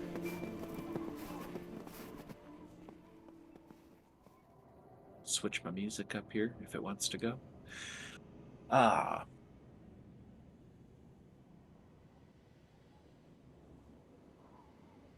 As you approach, it's very clear to all of you that some sort of a farmstead or ranch once existed here. It's definitely seen better days, very run down, and clearly looks abandoned. Modest house, small shed, decent sized barn. It's a little uncomfortable, a little bit eerie stillness. It just, I guess it's like seeing a dead house. It's so abandoned and so devoid of any life and activity that it's just unsettling. Occasional creak of wood, soft whisper of the wind whipping through. Hearing the creak of a door. Bang. It's the barn door flies open, hits the side, and goes back to its out of kilter swinging a little bit off of its hinges. Doors of the buildings blowing in the wind, occasionally opening against the side of the structures like the barn door. That's loud, startling thud. Each bang, causing a little bit more discomfort about whether this is a place to find rest, just because of the loud noises, if nothing else. Seeing the wisps of tattered curtains fluttering out of the windows, the material somewhat rotted and weathered and worn away, almost like ghostly cloaks blowing in the wind, as you feel this sense of unease as you draw nearer. Cedri, in particular, since you pointed out keeping on your toes, with that feeling, any reaction? Zedri is just going to, like, kind of pull back a little bit, and he's letting Mystic kind of ride. He just has his arms crossed the whole time. He's ready. He's ready to say "I told you so," for whatever we're about to experience. DM, about how many structures are there? Like, how many doors 3. are billowing? 3? Okay. Yeah, you got a modest house, a small shed, maybe 5 foot by 5 foot, like the size of a D&D square. And then a decent sized barn. There's some remnants of some old corral fences, like there might have been livestock here at some point. Mostly broken down at this point. When we get to the, I guess, center of the complex, Alfred will get off and turn to the others and say, well, it's not the greatest, but I can take care of the doors. At least get them to stop banging. We can make this place We can hospitable stay for the in the, night. and we can still stay in the hut. Oh.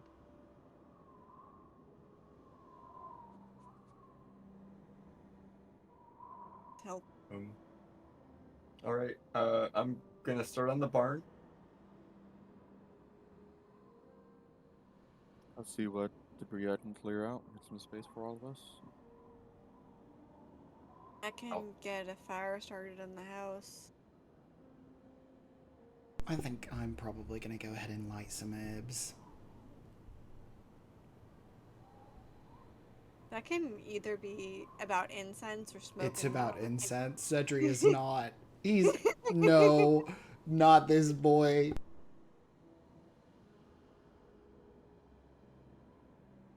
And we should also probably put the. Where do you want to put the snow rams? In one of the pens, in the barn? Yeah, suppose we could just stick them all in the barn. Yeah, they might not mind being Safe.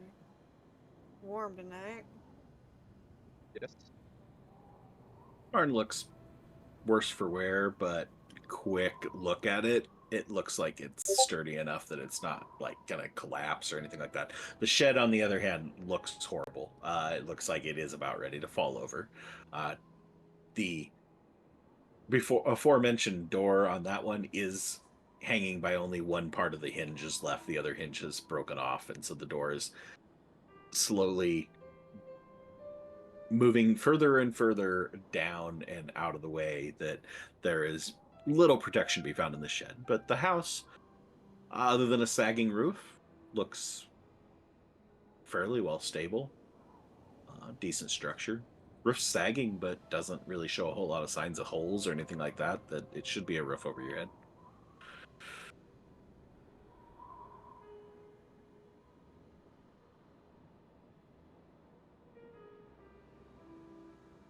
So who's doing what? Who's going where?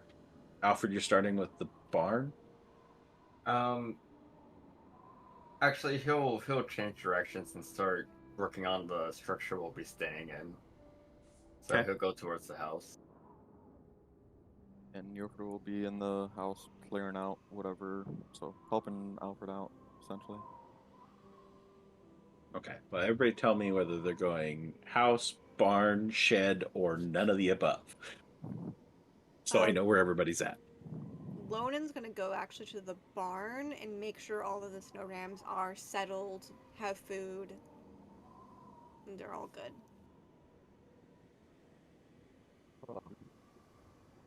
And she'll Sleaze is just kind of communicate going to that. stay outside. Okay. Just kind of stay in the middle and keep an eye out around. Cedric will go to the barn. He'll sage that first.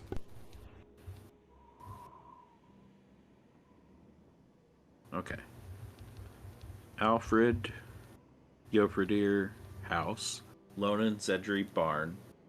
Salinas, out in the farmyard. Kiesel, you have to answer for him. Yeah, I keep forgetting. Kiesel will also help settle the animals.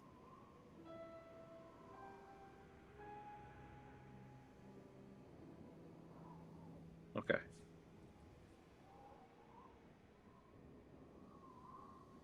All right. Alfred and Yofredir, as you step into this decrepit house that, although decrepit, but best out of the three, just feel a chill run down your spine. Why the two of you again? But out in front, heading into another place. Air inside of this place is very heavy, stale. Although the windows have just been like blowing open and stuff, it just feels heavy in here. It's like it's decades of neglect and unease hang over it. Dust is thick on the beams. Very weak filtered light that's managing to pierce through the empty windows. Wooden floorboards creak heavily underneath your footfalls as you step in. Each step just a groaning protest against you guys intruding on this formerly hospitable and welcoming location. I need each of you to give me another wisdom save. Oh my god! You too. I love Dustin's smile. That was great. Holy crap. We're doing great over here. Oh, Infernus, please, Infernus, please, Infernus, please. Gosh, yo! As the two of you step in, feeling this chill, and a strange sensation just washes over you that starts as a mild discomfort, twinge of unease, quickly growing into something a bit more sinister. As you feel an invisible pull, so that the very air around you is drawing something essential from your being. As your breath comes shorter, heartbeats feel sluggish, and a cold sweat breaks out on your brow.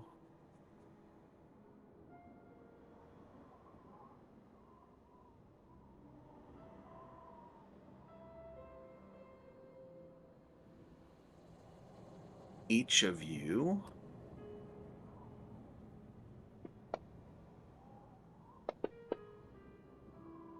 okay, Yofredir, you rolled first, so Yofredir, take 1 necrotic damage.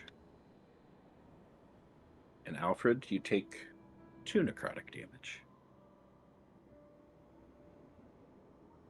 So you both feel tired, lethargic, wanting to do nothing more than just rest. It has been a long, long day.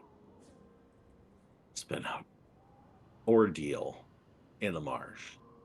just want to rest and sleep. You just feel compelled to find any place, any remotely resembling a comfortable place to curl up and rest inside this house. As a small portion of the aether inside you drains away, and the house responds as the dust in the air swirls, it seems to be absorbed into the walls, and the rotting wood appears to strengthen, losing some of its brittle decay. Faded, tattered curtains seem to gain a little bit of color, though still worn and thin. And the blood stains on the floor at your feet, which had long since turned dark and dry, seem to lighten and fade, as if the house is drinking in your essence, the essence of those who dare to enter. And the oppressive atmosphere lifts just a little, giving the house a semblance of its former vitality. And that's where we'll close out tonight. Oh, come on.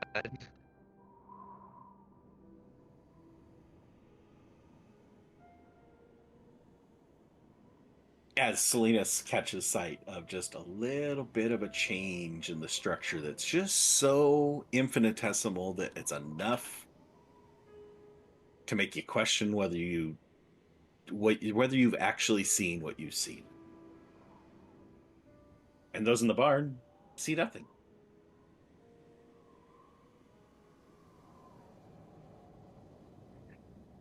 Once again, gonna have to be Salinas. To be fair, Zedri, Lonan, and Kiesel are all fine. They're just in a different location, like 20 That's fair. feet away. Why were we even choosing to sleep in a separate place from the snow rooms anyway? That's what it all boils down to. Seemed like a good plan. So put the snow rams in the barn and then sleep in the hut. Stay in the barn. Unless it's All hard right. too, then fuck us, I guess. I'm speechless. Alright, give me 2 seconds before we do questions and stuff. I need to go use the restroom. Yep, no problem. If anybody else needs to take a quick break, Yeah, I'll be right back. recover from the trauma. There's so nonstop. much that hasn't been resolved. Ugh.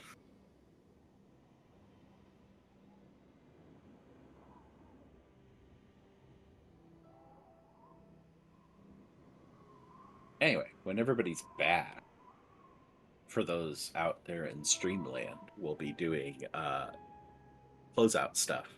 I suppose we should have probably got things to end the VOD before everybody started ditching away. So maybe we'll do that. Everybody wave bye to the Oh, VOD yeah. viewers. If you're watching on VOD, come watch live. It's better live. You can interact. You can influence the stream. Yeah. You can cause re-rolls, give inspiration, all sorts of Yeah. lovely things like that with channel points, as well as entering giveaways, as we have been giving away stickers. Once we hit the 90 followers, we'll do the sticker giveaway, and then that'll start the next giveaway, which will be for 100 followers, which will be a set of dice, because I picked up those dice, so we got some dice to give away, which will be fun. So we have some fun giveaways. Come support the stream. Come give us a follow. Give us a sub. Would be awesome. That helps cover costs and expenses of running things here, and mostly just come join in and have fun with us. Join our Discord, enjoy the memes and other crazy conversations that happen. And anyway, until next week, VOD viewers, see you later.